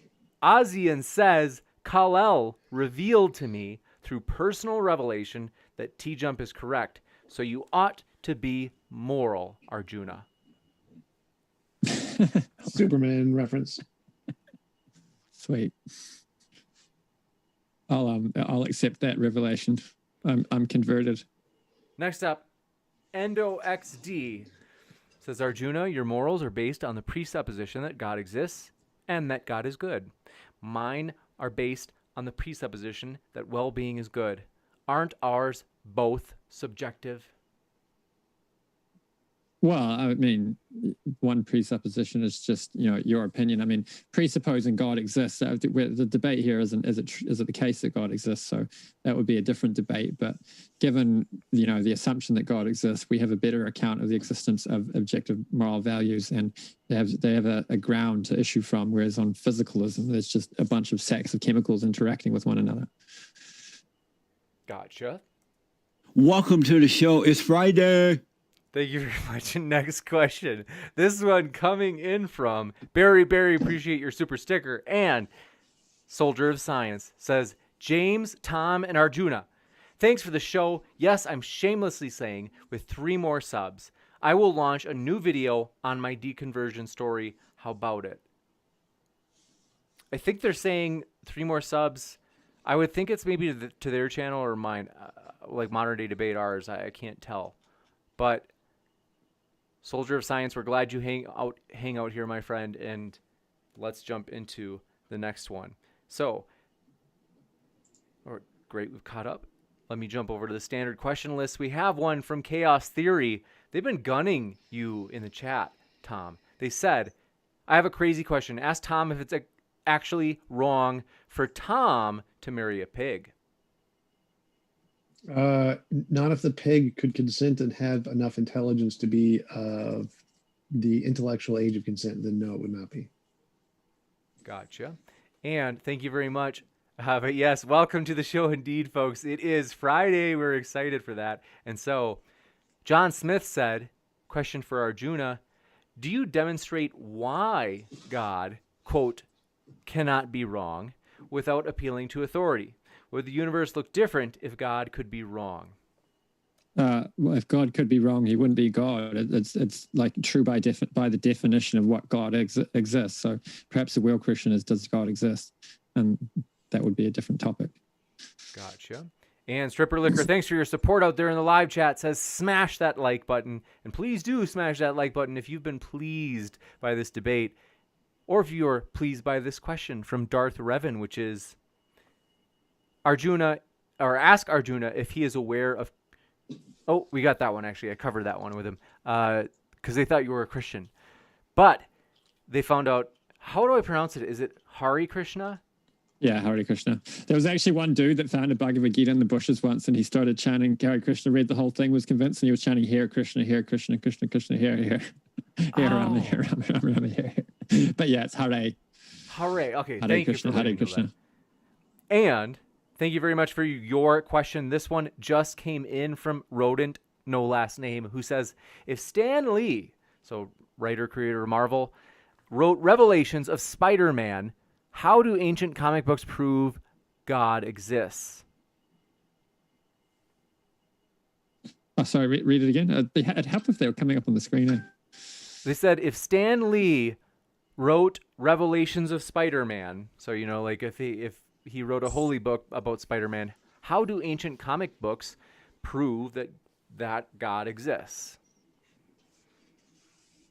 Well, I mean, you've got many different lines of evidence pointing to God's existence, philosophical arguments like, ontological arguments, cosmological arguments. You've got personal experience and so on. So I don't see how Spider-Man fits the same category of those, that you get serious philosophical debate all through history around God's existence. You don't get that around Spider-Man. But yeah, as far as the real proof for God's existence exists on a private level to someone who's engaged in a practice which elevates their consciousness to the point where they can experience God. Gotcha. And Antipode Cereal, thanks for your super chat, said, Tom Jump, how do you go from quote-unquote killing babies is wrong to quote-unquote it's natural law like gravity? It's a complicated argument. Check the Stanford Encyclopedia of Philosophy and Moral Naturalism. You can just read the whole thing on there. Sassy Tommy. NOXD says, fun debate. I enjoyed this. Thank you, you three. Thank you. And we can't thank the guests enough, you guys.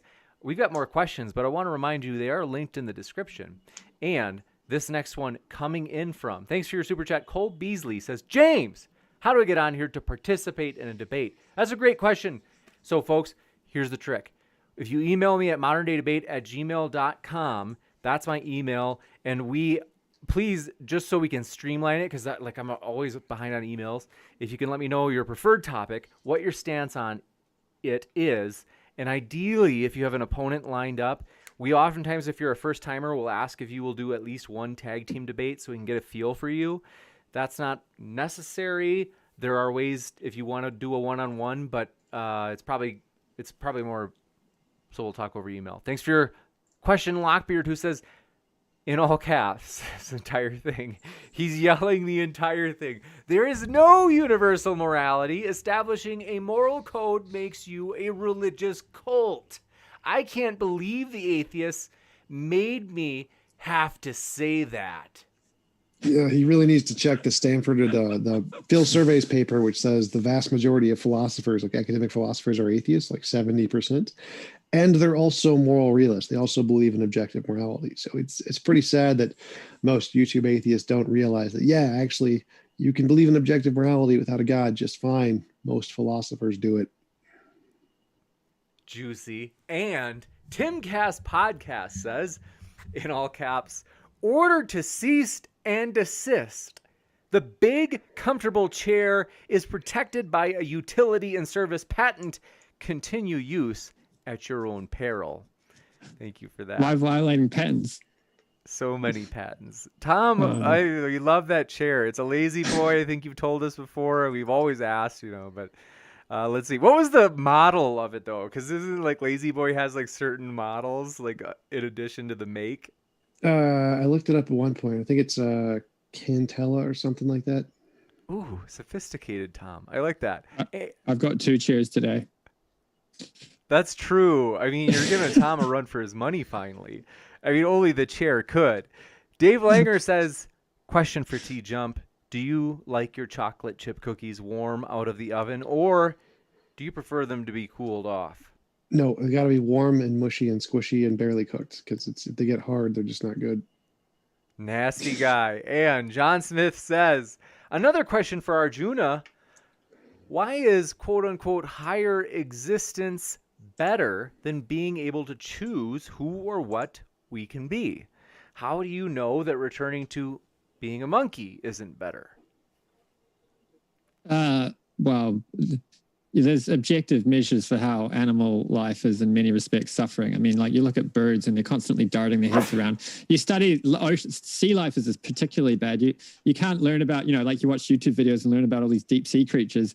There's not a single description of a deep sea creature that doesn't either talk about how it's eaten or what it eats. It's a constant fight for survival.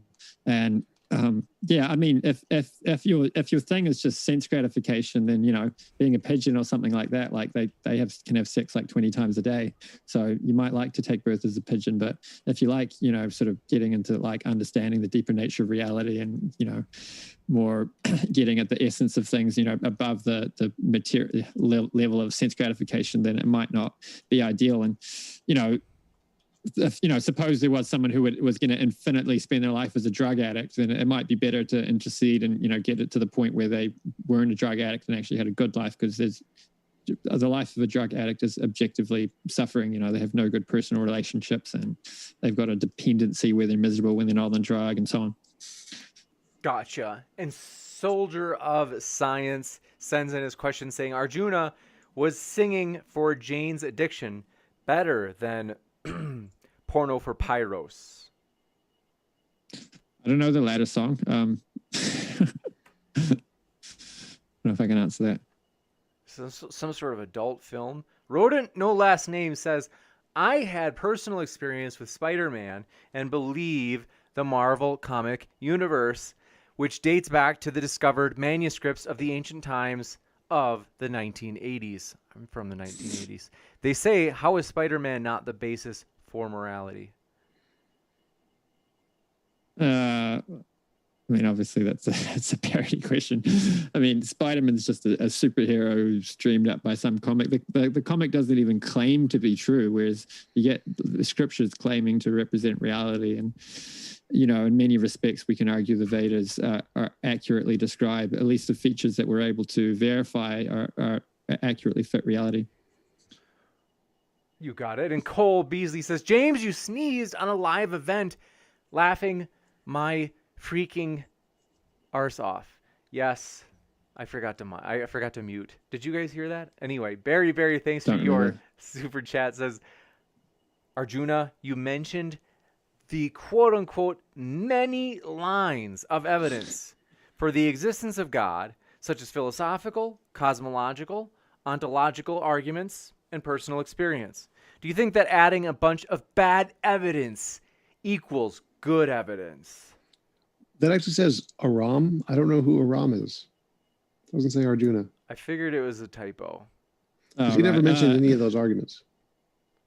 Yeah, I mean, that's another debate, and it's not something I've got into personally myself, but the fact that philosophers to this day take these arguments seriously, and like, you know, even the ontological argument, which in popular circles is kind of scoffed at, yeah, there's like serious philosophers on both sides of the debate that take that argument seriously. So I mean, you can call them bad evidence as you want, but there's intelligent people with degrees who study this level stuff at the highest level that think that there's some weight to it. And then personal experience. I mean, if personal experience isn't evidence for anything, then we've got problems. We've got general skepticism there. So someone has an experience of God firsthand. I don't know how you can raise doubts about that without raising doubts about anybody's ability to perceive anything about reality. Gotcha. And we might have time for, holy smokes, we're going on 2 hours. That didn't seem like 2 hours. I've been like living the dream. This has been super fun.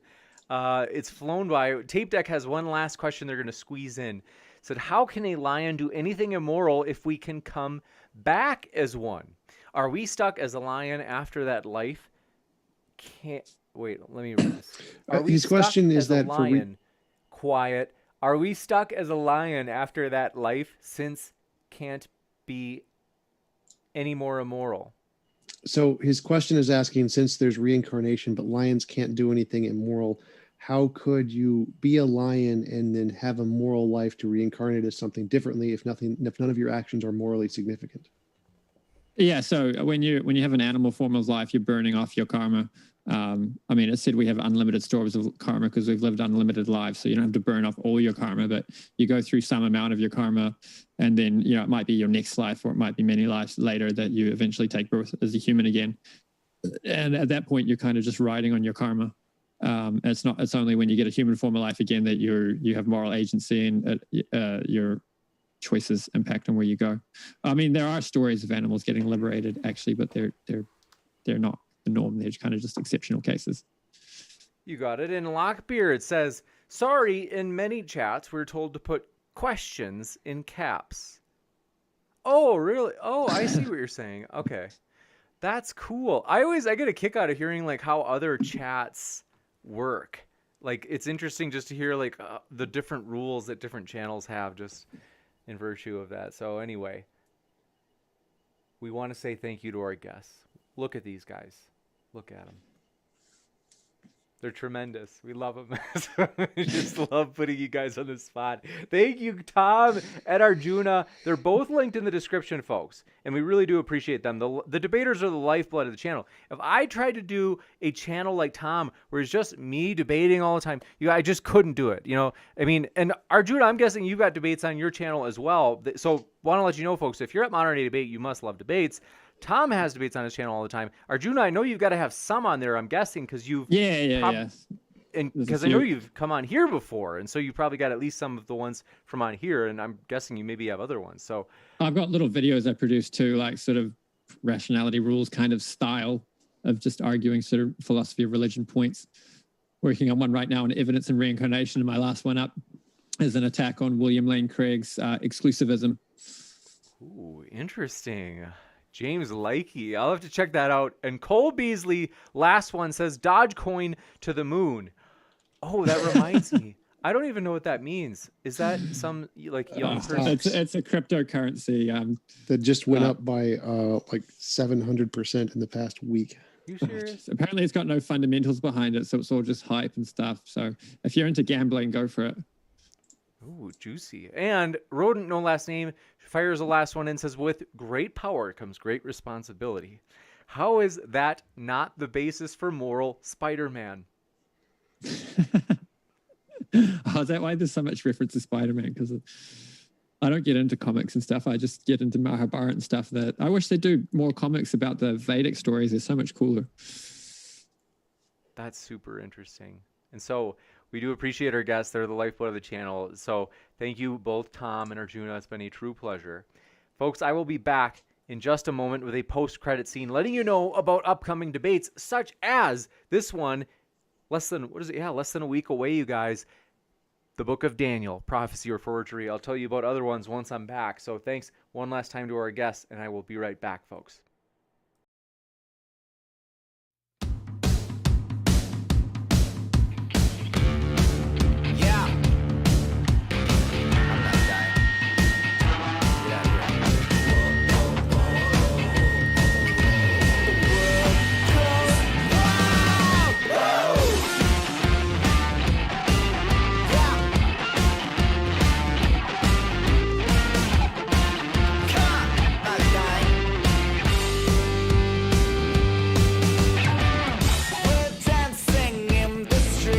Ladies and gentlemen, that was absolutely amazing. So you guys were really excited. Thank you guys for coming by. It's always fun to have you here. So I do want to get to say hi to you guys. I just love hanging out here. It's always fun. And so I want to say we love you. Thank you for hanging out with us. Oh, Neff, you just let's see. We'll save this for Tom for next time. You just missed him. I don't know if you knew. But yes, basically those last super chats. Well, since I think Barry is an atheist, I'll maybe you and Nephilim Free are up for a debate. It looks like you happen to disagree. And Nephilim Free, I don't want to read the one challenge is I don't want to read super chats that are partial, just because I don't want to take sides after the debaters have gone. So I can't read a super chat that says, like Christianity is true or atheism is true or whatever, But anyway, want to say we are stoked to have you here. And thank you, Barry, for your super chat. Thank you, Nephilim Free, for your super chat. And stoked to see you. Timo says, hit like. Please do hit that like if you enjoyed this show. Thanks, Brian Stevens and Timo, for your hitting like reminders. Thanks for your support, both of you. And we are excited, you guys, as there is just epic stuff coming up. I have to tell you about this. It is going to knock your socks off. But first, like I said, let me say hi to you in the chat. Just appreciate you hanging out here. I like turtles. Glad you are here. Good to see you again. Ian Spider, good to see you as well. Daniel Kasmer, have I seen you here before? I'm like, the name sounds familiar, but the avatar looks different. I can't remember. Amy Newman, good to see you, of course. Glad you're back. Tape Deck, good to see you. Chad Martin and Boiled Pizza.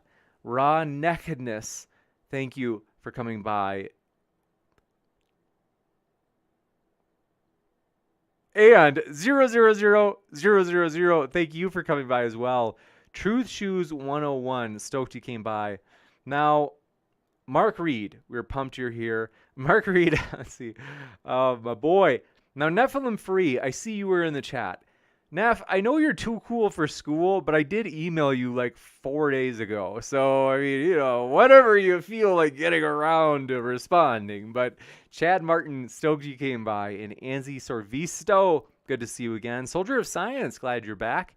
Truth Shoes 101, pumped you have returned. Augurer, he's an angry fellow. We love him. Thanks so much. We are glad you came by.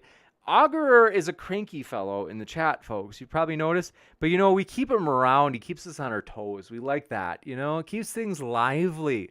And so, it was a little, fun, kind of sparring, a little banter. He's a sad little man. Augurer, I'm kidding. Come on. It's okay. But he's entertaining. I mean, even if he's a cranky fellow. But But Augur, we love you. How long? Glad you came by. And John Pelosi, good to see you. Sigma Any, thanks for coming by. Nocturnal Prelude, glad you're here. Pongo Gigantic, pumped you are back as well. And that's right, EndoXD, good to see you. And is there anybody I missed? Albert Bitcoin, of course, is here. Good to see you, Albert. Never misses a show. He's our favorite bot. Sigma Any, thank you for your super chat. Appreciate it. And Nephilim Free says, welcome, James. Thank you, Neph. And the Myriad Dharma, thank you for coming by. We're glad you're with us. Somebody, thanks for coming by too. And Darth Revan, good to see ya. Thanks for your question today. Sideshow Nav, glad you made it, Bob. Hope you're doing well. Forgive me. Am I okay to call?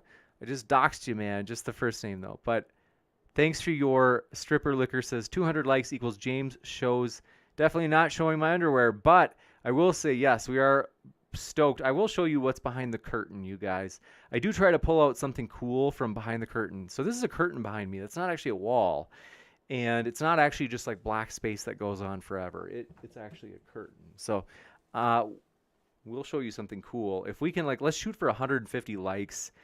Can you do it, folks? I mean, I'm telling you, there's got to be something cool back there. I can't remember. I think I'll show you some of my cool stuff. I've got some interesting stuff. Actually, you know what? Maybe I'll show you. I've got something on this shelf over here that I wanted to show you guys for a long time. It's a book signed by one of my favorites and one of the most, frankly, one of the most, a very famous psychologist. But anyway, Truth Shoes 101 says, love back at you, James. Thank you for that, Truth Shoes. And Raw Nakedness, you are just like Nephilim Free because you are not very good at getting back to people, just so you know. So calling you out.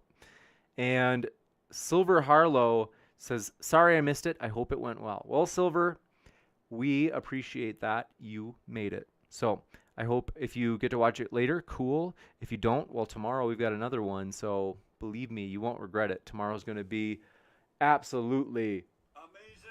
So don't miss it. It's going to be cool. And John Pelosi, good to see you. But let's see here. I do have to ask. Let's see. I always like getting, oh, yeah. Is there anybody here who I'm always curious to see how YouTube works? Is it such that, in other words, is this anybody in chat? Is this your first time you've ever seen this channel where you're like, what is this channel? What is this strange thing that I'm in right now? This modern day debate. So it is a neutral platform. If you didn't know, we have no videos where I take any sort of position on anything because that for me, I'm like, I don't want to, it's, if I ever do put out position videos, which I don't know if it would be, maybe in 10 or 20 years, it'll not be on this channel. This channel will always be a debate channel and only that. In other words, if there's a view getting criticized on the channel, we're going to be darn sure that there's going to be somebody kind of giving pushback to that criticism. So it's always going to be balanced in that way. And as Brian Stevens likes to say, his catchphrase is fair and balanced, he likes to say. So I don't know where he got that from, but I'm like, okay, I guess that sounds good. So we really do work to be nonpartisan. Antipode Cereal said, thanks for feeding our egos. Thank you, Antipode. And last question came in from Ansi Sorvisto. Thank you for your super chat. Says, work has been super busy. Uni consumed my life. I hate and love teaching. This is just for you, James. Keep it up. Oh, well, I think I maybe remember you telling me. So are you also working on your doctorate? Whether you be working just as an instructor or if you're master's or doctorate, or just whatever it is, I hope it's going well. I feel that this is my spring break. It's been more busy than my normal schedule, for real. I've been probably more productive, which is great. I don't get to teach this week, but yeah, Stefan Brace said, James, are you in a PhD program? I am. I'm working on my PhD in Iowa psychology. I've got about 2 years left, maybe a little bit less. I've got my comprehensive exam so I'm finishing up the master's this semester, which is en route for the PhD. So I'm in the PhD track, and then this fall I'll have the comprehensive exam, and then dissertation after that. So it's going to be exciting. Nephilim Free, thank you for your email in the live chat, man. I will share that with the world. So, but Let's see. NOXD says, how was Kent versus Maddie? I missed it. Gonna watch it later. Hey, it was actually, you know what Maddie told me afterward? She said that was actually like, she said, especially compared to Nathan, she said that was really cordial. And it was. It wasn't a dumpster fire. I know everybody's like, ooh, modern day debate is just dumpster fires, which, by the way, was tonight a dumpster fire? I don't think so. Maybe I like being a contrarian, folks. I want to disagree with everybody, but I will tell you, those who say, ooh, modern day debate is just dumpster fires, not true. Nah. Now, here's the thing. We let it happen sometimes. Sometimes it goes off the rails a little bit. But you know what? At least it's authentic. Because some channels, it's like the moderator is so controlling. It's boring. It's overproduced. They're trying to control it, manufacture it too much. Let it be spontaneous. That's what makes it fun. You don't know what's going to happen all the time. That's an exciting debate. And so we have plenty of calm debates, but we let them happen naturally. We don't force it. So like tonight, respectful, good debate. They weren't cutting each other off. They weren't yelling at each other or anything like that. And it was natural, and that's why it was great. Not because James is jumping in every 8 seconds. So I know some people say, oh, but believe me, there's a method to the madness, folks. There's a plan. There's a reason behind it. And a lot of the reasons I don't even tell. I've told them on other nights, but there are reasons we do it this way. So a lot of people are like, oh, it's like James is just being lazy or something. And it's like, oh, it may be the case that we have more reasons than people are aware of. And I mean, sometimes I hear from those other, those other debate channels, subscribers. I mean, I don't hear much though, because they're sleeping. They're sleeping because when they're watching some of these other channels, not all debate channels, there are some good ones out there that are phenomenal that I love. But there are some overproduced, just, so controlled, boring. You fall asleep during them. So do their subscribers. Very sad. But anyway. John Pelosi, good to see you. You got me. You put a quarter in me, But yeah, Sideshow Nav, you're right. Bob is an easy name to forget.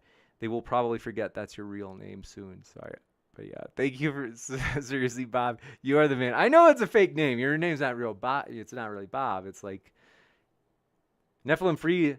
It's Nephilim Free. But Nephilim Free says, James, start using a soft light source. You're right. You know what? Cameron told me that too. Is this a little better? It's got to be a little better. Amazing. It's true. We have the lighting could be improved. Sometimes they get kind of lazy, but you're right. So thank you for that feedback, Neff. And Brian Stevens says we're 15 likes away from 150. That is epic. You guys, you want to see what's behind this curtain. You want to see how many anti-gas medications I have behind this curtain. A lot of them, folks. I mean, I'll show you something real. I'm not just going to show you like, ooh, a Kleenex box. Believe me. But yes, Andrew Cole says, I like dumpster fires. Yeah, I mean, it is true. Once in a while, they're exciting. And like I said, it's like, at least they're authentic, despite their problems. And so Nephilim Free says, start using a reflected broad source. It looks much better. That's actually a great, Neff, I could totally, now I just thought of it. I'm like, I could totally do that with this light. And I haven't really done it very well. So I have a plan for real. Stefan Brace says, I need more Alex Stein comedy. And Nocturnal Prelude says, James, you need a ring light. All right. Yeah. Enough. You guys dogpiling on with Nephilim Free on me. Okay. So I'm teasing. You're right. It is. We could do better with it. It's going to get better. But Nephilim Free says, James, as a professional photographer, you should start using a soft light source. Reflected broad source looks much better. Thank you for the 4th time telling me that, Neff. I promise I'll actually do it. I've got to figure out a way to disperse my light source. Right now it's like concentrated, but I'm thinking of ideas. I'm like, there's probably a way I could do this. But Tapa2 says, Leonidav on Twitch asked, do you plan to maintain the channel after your doctorate? I do, absolutely. I am excited for it. You guys, I'm committed to this. If you're kind of wondering, if you ever wonder if you're like, I wonder how long this channel is going to be. Is James going to get tired out of it and stop in 6 months? No. I am planning on doing this. You guys, I'm not joking. I really do. YouTube deserves a better class of moderation. Now, like I said, there are great channels out there, so I'm not trying to put anybody down when I say that. But we're going to give them that. Namely, I'm devoted. I will continue to do this for like 10 years from now. You're going to be like, wow, I can't believe it's been going for 10 years. And it's going to be monstrous. It's going to be gigantic. And 100%, I am excited about the future. And so we are going to keep growing as a nonpartisan channel. And that's rare, you guys. Nonpartisan channels, like there are some out there that, like for example, Intelligence Squared, there are some out there that don't take a stance. But wow, I got to be honest, even those, a lot of those still have an occasional video where they'll just do where it's like, well, you clearly know where they stand. And so believe me, we really do feel like we have a role and a job to do here on YouTube and Twitch and podcast. Now, if you guys didn't know this, we are on podcast. You guys, have you really not, for real? You're like, James, what are you like? We are on podcast. I'm excited that it's apparently been useful. People are like, oh, I use it when I'm working out. I'll listen to Modern Day Debate on the old podcast. Just listen to it on the go. I don't have to use my data because I download it while I've got Wi-Fi. And then, I listen to it while I'm on my commute, or maybe even while, I think someone said, while they're cleaning, like in the house. And that is totally me. Like I listen to podcasts all the time. And sometimes I even do download Modern Day Debate because sometimes my attention is split between the chat and, let's say, the debate, to where it's actually, I won't really soak in as much unless I listen to it again. But Soldier of Science said Evan can comment when he starts using, wait for it, video. Oh, Soldier of Science, he got you, Neff. Oh, man. Now, Nephilim Free, I don't know if you'd be interested. Possibly. Nephilim Free. Maybe, if you're up for it, a debate on whether or not Noah's Ark has already been found. That is a juicy topic. It's a topic we want to do. And we don't need somebody who would say, like, yes, with certainty. And we don't want anybody to do devil's advocate. We don't do devil's advocate debates here, folks. I think a lot of you guys know that. You've been around long enough to have heard it. But we tried it like once. The audience didn't like it. And that was like when we first started. That was like in our first like few months. And a lot of people, it just doesn't, more power to channels that do it. I think it's great. There's nothing wrong with it. You can learn a lot from it. But I think that it's just not our style.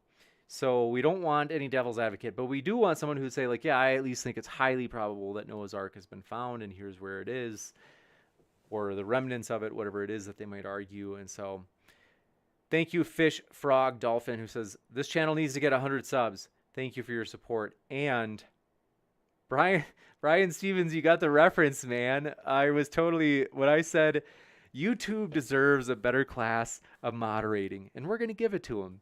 I was actually referencing Batman, so that's right. You got it, Brian. That's impressive. I'm glad you got it. I was thinking, I don't know if anybody will catch that. But Farron Salas, thanks for your support, my friend. And so I can tell you, folks, grassroots-wise, it really does. It helps when people share our content. So, like, if you find a debate that you love and you know of a friend who likes that topic, and, just, click that little share button below the video, and then, just shoot it as a text, say, oh, it's like a fun debate. Or, since you like this topic, you might get a kick out of this. Or if they really like the topic, maybe they want to come on and debate it. But yeah, Crimson Air says, hi, does RN Raw have any future scheduled debates on this platform as of now? The answer is no. We are open to it. However, when RN feels like coming back, if that happens, I don't know. The rumor is that he doesn't feel, this is just a rumor. I don't even feel like it. I don't want to say it. I could have sworn someone told me that he's like taking time away from debates. I don't know if that's true, but there was also in our case, the last debate, I was sleep deprived, you guys. I will admit, I've never said my moderation is perfect. So when I say that we love our style and there are reasons for the way we do it, it doesn't mean it never like fails or screws up. I would concede that the RN Raw versus Nathan Thompson debate that happened here, I could have moderated better. So I've never said I was perfect at this. It still goes wrong sometimes. And by the way, I didn't sleep the night before that. So if just making an excuse, but the idea here is like I'll own it, and I left all of the nasty comments about me on that video because it's like, all right, you know what? We'll just leave it out there. We're not going to try to, cover anything up. And so, long story short, though, yeah, I think I could have moderated better that. And that ever since that debate, Aaron has not been enthusiastic about coming back on. I did get a response from him, but he declined the last time that I had emailed him. And so I definitely would like to have Aaron back on. Frankly, I intend to reach out to him again in the future, maybe even late this summer, because we do want to do some in-person debates in Texas this summer. If Aaron is up to it, that's when I would suspect that if we have him on again, it might be this summer. But that's up to Aaron. I have no idea. So Sideshow Nav says nothing better than MDD on podcast while sipping rum on the beach. Do you really do that? That actually sounds epic. That would be like a great time. Well, good for you. So let's see. I'm pumped to hear that though. And so the one dude, thanks for coming on. We appreciate you being with us. I see there in the old live chat. And let's see. I also see you, Hannah Anderson. Thank you for being with us. We are glad you're here again. And Albert Bitcoin, my dearest friend. Albert, if you know that I'm responding to you, because we can't tell. We still can't tell if you're a bot or a human. If you can hear me, let me know. Not Aaron. Sorry. Got Aaron on my mind still. But yeah, I'm excited to reach out to Matt soon about a possible debate too. And that one I'm frankly more optimistic about. Aaron, I don't know. I'm kind of optimistic still. I'm an optimistic fellow. I think it's going to happen. It's all going to work out, believe me. But, we're also not entitled to any guess. We're kind of like, hey, if people don't want to come on, we have no hard feelings. But we are working on some big stuff for this summer, you guys. A lot of in-person debates. I'm thirsty for them. And I want to see some debaters cross swords in person. So it's going to be great, you guys. You're going to love it. And Fish Frog Dolphin says, James, awesome debate topic. The Salem witch trials, demonic possession, or group delusion. Oh, that is a really fun topic. If I knew of anybody who'd want to do it, if anybody out there wants to either debate the Salem witch trials, namely whether or not there is actually like genuine possession or witches, or if it was just completely all natural and explained by I don't know like anachronistic McCarthyism, you could say. Whatever position you want, let me know if you want to debate that. I don't know if there's going to be a lot of theists that would want to. I don't know if a lot of theists think that there's genuine witch stuff going on, but I don't know. Sideshow Nav says, I do it every day. Wow, good for you. Oh, that's right. You do live in, is it Florida or Houston? Man, I'm sorry. It's got to be Florida. Because I remember Chris lives in Dallas. But yeah, so I remember you live in Florida. But yeah, raw nakedness. Seriously, I'm calling you out. You're just as bad as Nephilim Free. You don't respond. All of a sudden, you became too cool for school. And I'm calling you out. And it's like, fine, all right, be that way. All right. You know what? Fine by me. I'm doing fine. I'm happy. And I've got Nephilim Free. So, you know what?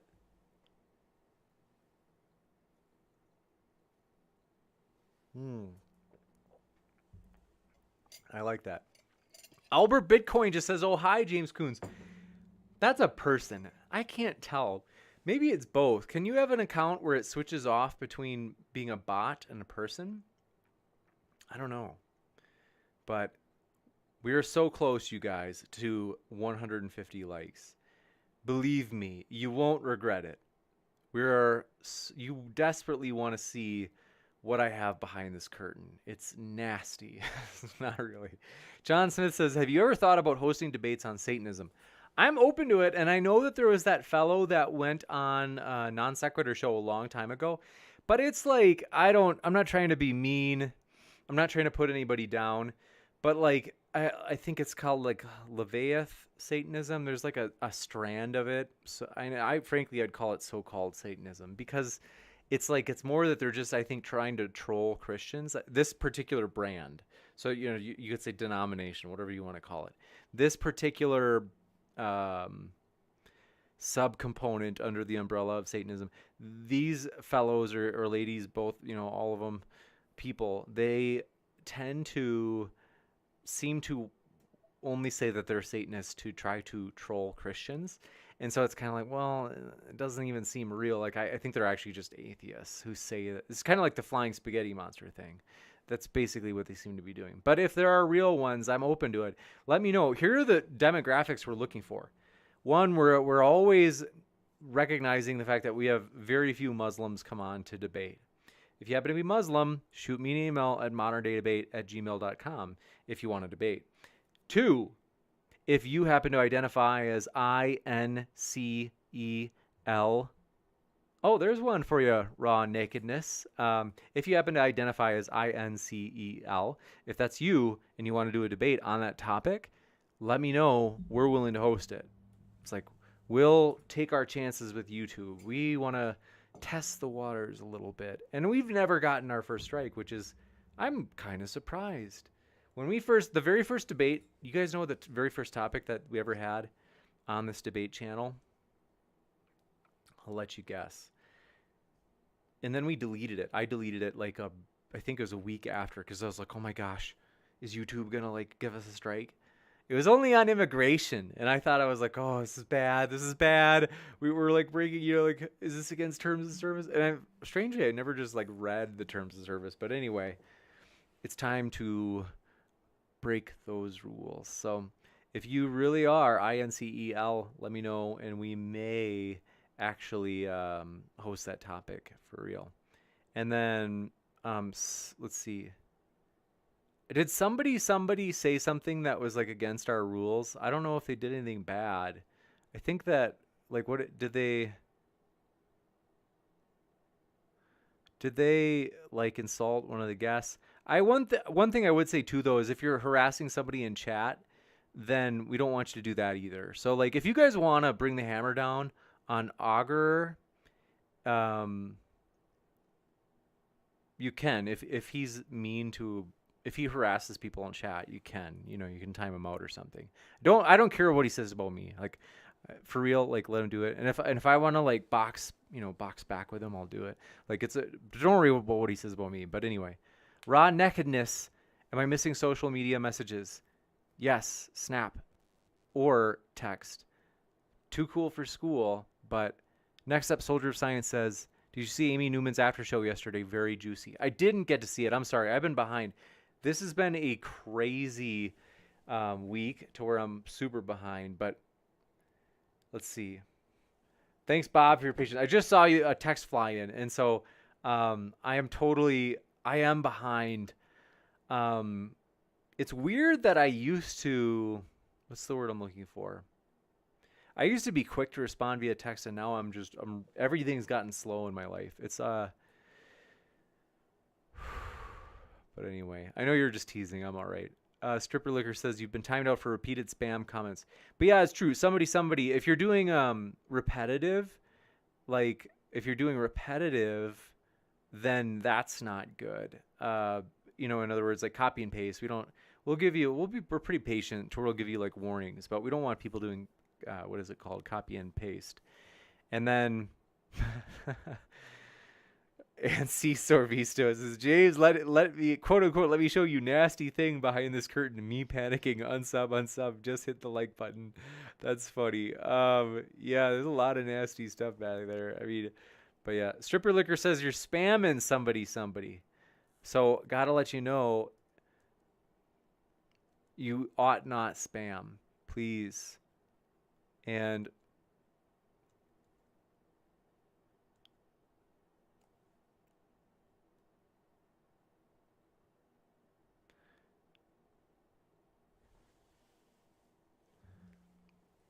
raw nakedness getting vaccinated tomorrow. Good for you. I'm glad to hear that. Did I tell you guys that I got my first one on Monday of this week? It's the Moderna one. And so that's encouraging. And let's see. I felt tired for a day. I was pretty pooped out. That afternoon I took a nap, and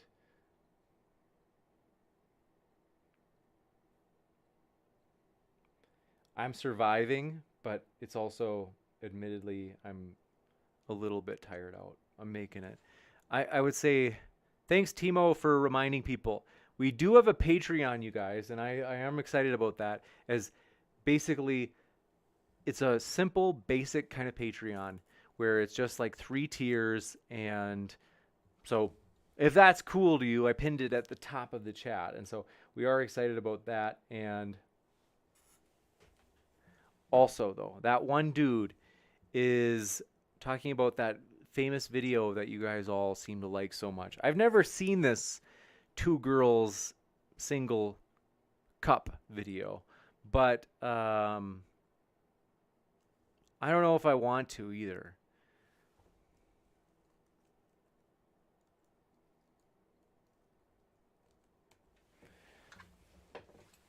I don't think I do. And the reason I know that is because Augurer was talking about it, so you know it's bad if he's talking about it. But thanks, Brian Stevens, for your congrats. I am excited. Yeah, it is nice that it is a kind of like, I'm excited to do in-person debates. And for me, it's like once I'm vaccinated, we're going for it. And that's by late, I would say by mid to late May.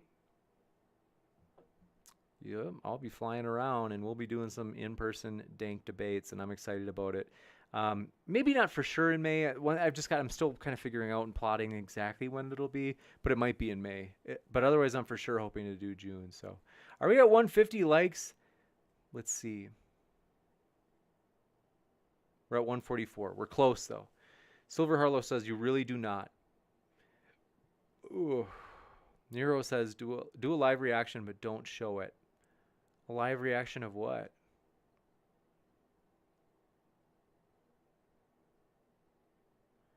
Oh, I see. Silver Harlow saying, don't look up this video that Augurer is such a fan of. I'm okay with skipping it. And Raw Neckedness, good for you on Moderna. I heard, I mean, you guys are going to be so triggered when I say this because you're going to be like, James is spreading false information, and you're going to like cry in your cornflakes. But I heard the efficacy for the Johnson & Johnson. I had read. And this is like from I think it was a credible source. I'm like, I don't just read like anything and I'm like, oh, I guess it's true. Like, I got an eye for good sources, okay? I had read the efficacy is like 66%. And it's like, okay, I don't care if it's one shot. If it's 66%, that's still kind of weak. So I would say go for the big one. Go for Moderna. It's like 70% after your first shot with Moderna. Then it's like up to 95% or so after you get that second shot. And that way you'll be ready. You won't have to worry about it, and you won't be a beta. So Matter Form says don't look it up. I will not look it up. Thank you. Perfect One says somebody was inhibiting the communication of others through spamming the chat. Yeah, somebody, work with us. Come on. And Saijonaf says flying high again. Yeah, I'm excited. It's going to be fun. But yeah, I don't know.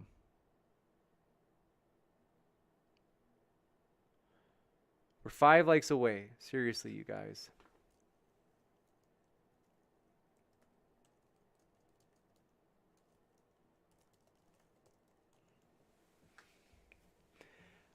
I will.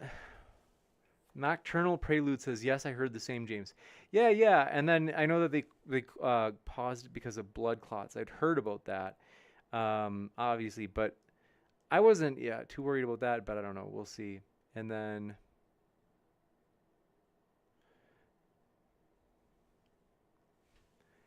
Matthew Simard, thanks for being here, says, eek, I prefer digging myself a hole in the ground and feed on molecules for the next 100 years than to take the damn jab. So juicy.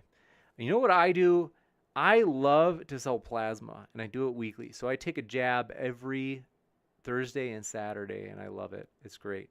We're close to 150, you guys. We're at 148. And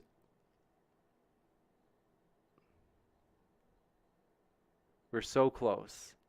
I can tell just by looking in the chat. I'm like, Darth Revan, I know you're one of the people that didn't hit like yet. I'm just kidding. I don't know if you really are, but Stripper Liquor says that's not all. That's what almost all vaccines are, 66%. Plus that, quote, statistic is misleading. It's 100% for serious hospitalization and was tested where other strains are mRNA were not. Oh, no, that's interesting. Oh, that's good to know. Thanks for sharing that with me. And Sigma Any. Amazing. Glad you're here. But yes. She's insane. So we're excited about the future. Let me tell you about some of the other debates coming up. So in particular, tomorrow, should there be welfare? Yarn and Brooke versus Mouthy Infidel. Good political debate. That'll be fun. Sunday, Vegan Gains and Philip will be debating whether or not veganism is a moral obligation. Monday, Destiny returns, and he's going to be taking on Pogan. That's going to be whether or not, or I should say capitalism versus Marxism, so that should be pretty good. Interesting. Now, let me show you what's behind the curtain, you guys. 152 likes, thanks for your support. Seriously, you guys rock. Let me show you all of the juiciness behind the curtain. Now, you might be able to tell since last time that I have cleaned up my curtain or my wall here. So let me show you all I've got. One is, this is a plaque in the very back of the room.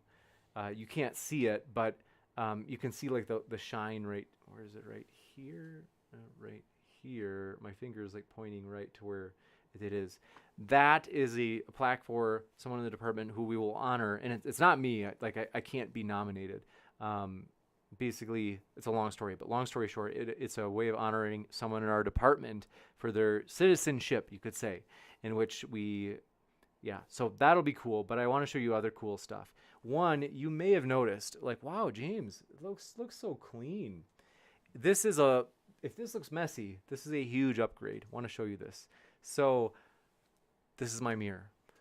Very conceited. I always look into this thing like 100 times a day. This is my Thorin Oakenshield magnet, and then pictures of my cohort in the PhD program that came in the first year as me, and also my Schmiegel magnet. So, as well as my Justice League magnet. Can you see that one? Don't worry, I'll hold it up close. Oh. Wonder Woman. Very pretty. Always been into brunettes. But, okay, so let me show you this as well. I told you I would show you guys my gas relief tablets. I have to warn you, these I bought for like, I think it was like 39 cents at Walmart. Maybe it was like 97 cents. They don't even work. Don't even waste your money. So this is kind of some consumer research that I'm doing and sharing the results of. This is my nicotine. So I do use nicotine lozenges. I've never smoked, but nicotine is a nootropic.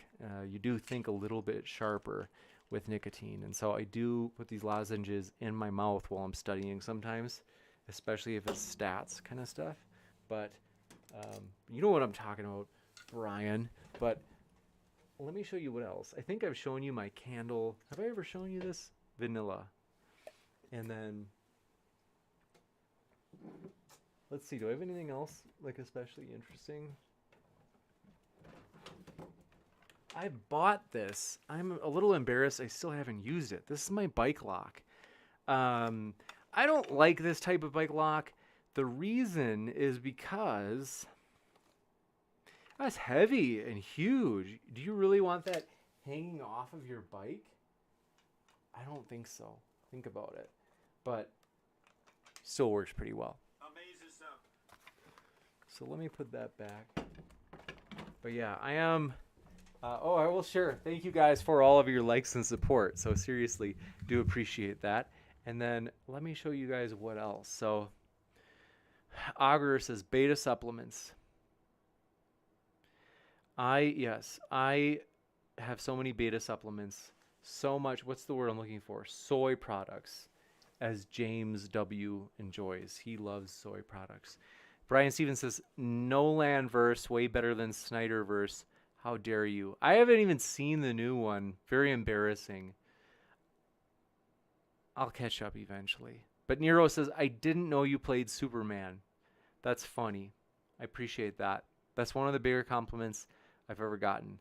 That and John Hamm. Cameron told me that. Appreciated that. Silver Harlow says, Salem would be interesting, especially if one side notices that coincidentally, quote unquote, most of the accused women had property that was seized by the state of the church. Sideshow Nav says, come on, throat. Sorry, I didn't even respond to that, Silver. What I meant to say was, had property that was seized by the state. Oh, that's interesting. If that's true, I'm like, that looks pretty bad, obviously. Sideshow Nav says, come on, throw out a go Rams.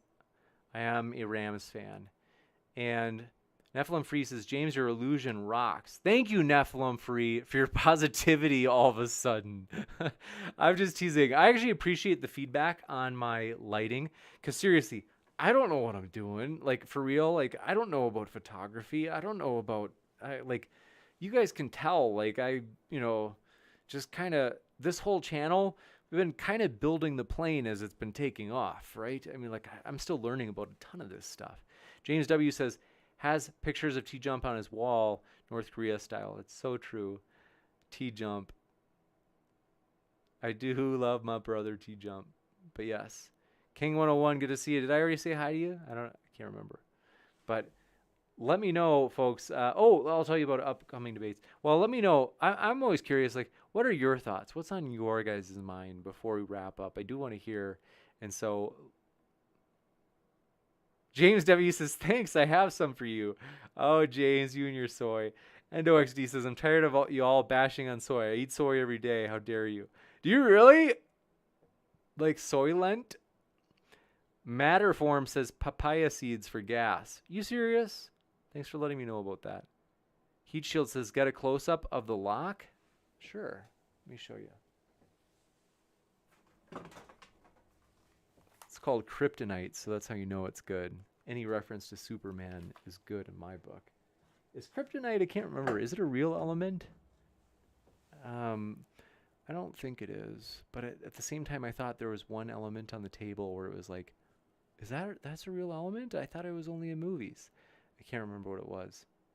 But, yeah. Thanks for your kind words, Brooke Chavez. Seriously. Appreciate that. And then a boat. Yeah, a boot. It's the Wisconsin, the Midwest accent. Chucksta, thanks for hanging out with us.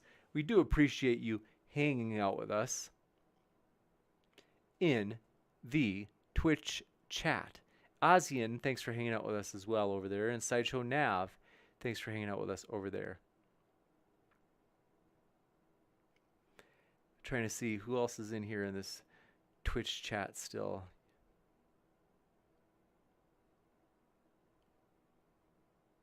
Amazing. But yeah, for real, you guys make this channel fun. Thanks for everything. Thanks for all your feedback, your ideas, just everything. Like, I could go on and on. You guys rock, seriously. So Nephilim Free, if you say use a broad, soft light source one more time, I will go crazy. So I got it the first 3 times. I might actually, well, maybe I'll get one of those rings that that's a great idea. I just thought of it. Because a gentleman, he kindly offered, he was like, hey, James, is there like a piece of equipment that I could help the channel with? He emailed me and I was like, I don't know. And he was like, because I'd like to. And I was like, that'd be cool. But I was like, I just want to think about it because I don't know I didn't want to suggest an idea where it wouldn't be something we'd actually use. But now I know what to ask. I can say, hey, bro, I got an idea. So hopefully I can find him. So I'm excited about that. Because I was thinking for the longest time, I was like, is there really? I was like, there's nothing that we can think of.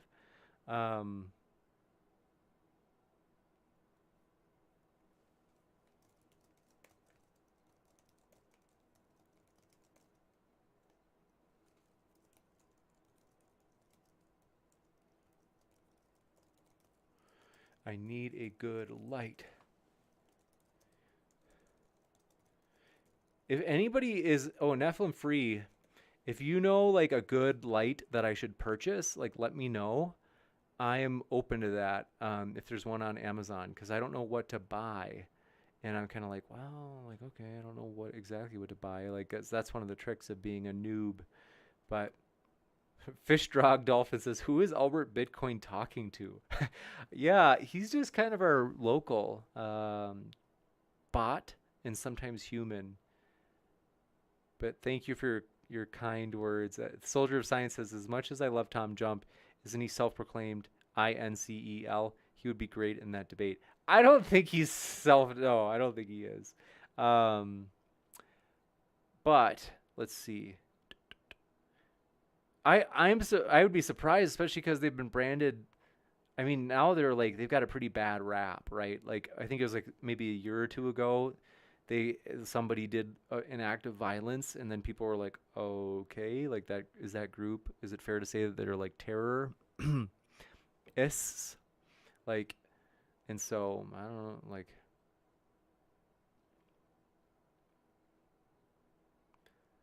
Let's see. Manic Panda says, one debate I'm always interested in is the debate between humans are parasites versus humans are an invasive species. I'm in the invasive species camp personally. Hey, that's an interesting one for real. I'm open to hosting it.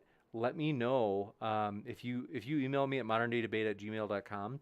If you want to do that, like let me know because that might work. So Nephilim Free says, buy a small soft box from a photo equipment store. Thanks for letting me know that. I'm writing that down, Neff, for real. I don't know if you're purposely spamming the chat, Neff, or if you're just doing it to drive me nuts. But like your messages are repeating. I don't know if you know, but anyway. James Jones, good to see you. Says, yo, James.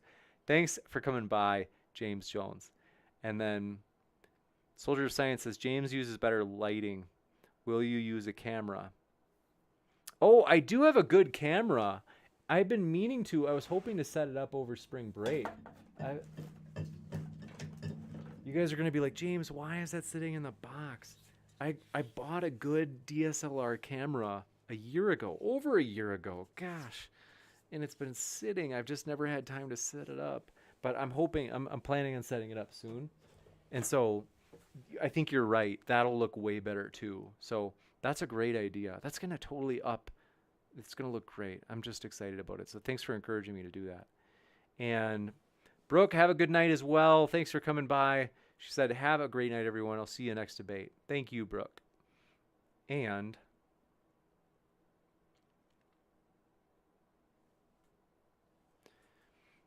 Augur says, just use a sheet of wax paper on top of printer paper and get wire to hold it in front of the light.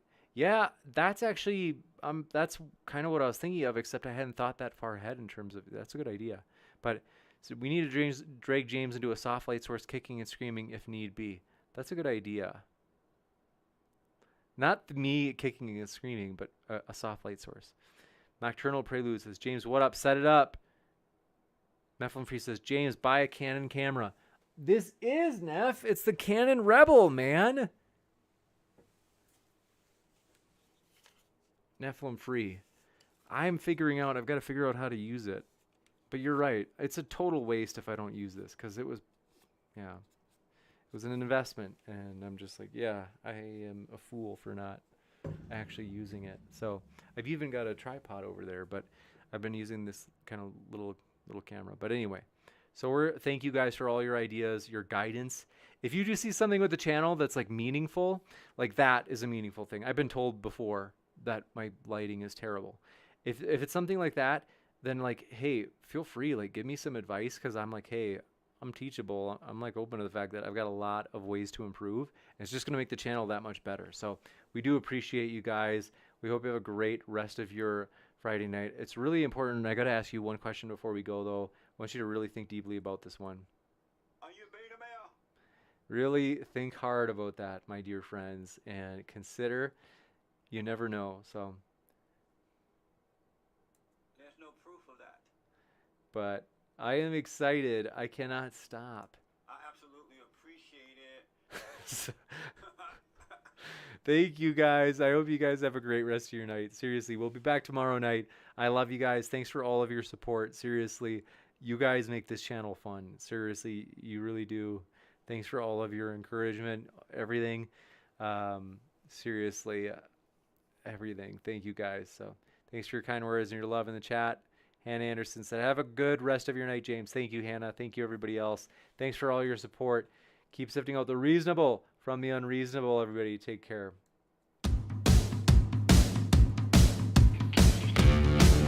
Yeah. I'm that guy. Get out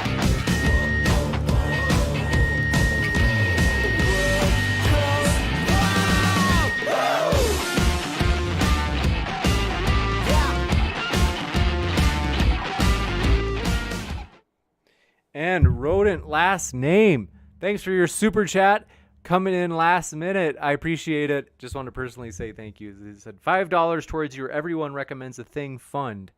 Thank you, Rodent last name, for your support. So we're excited about the future, and that does help because, yeah, it's thank you for your support. I'm excited, you guys. I hope you have a great rest of your night. It's always fun. Keep sifting out the reasonable from the unreasonable, everybody. Love you guys. Take care.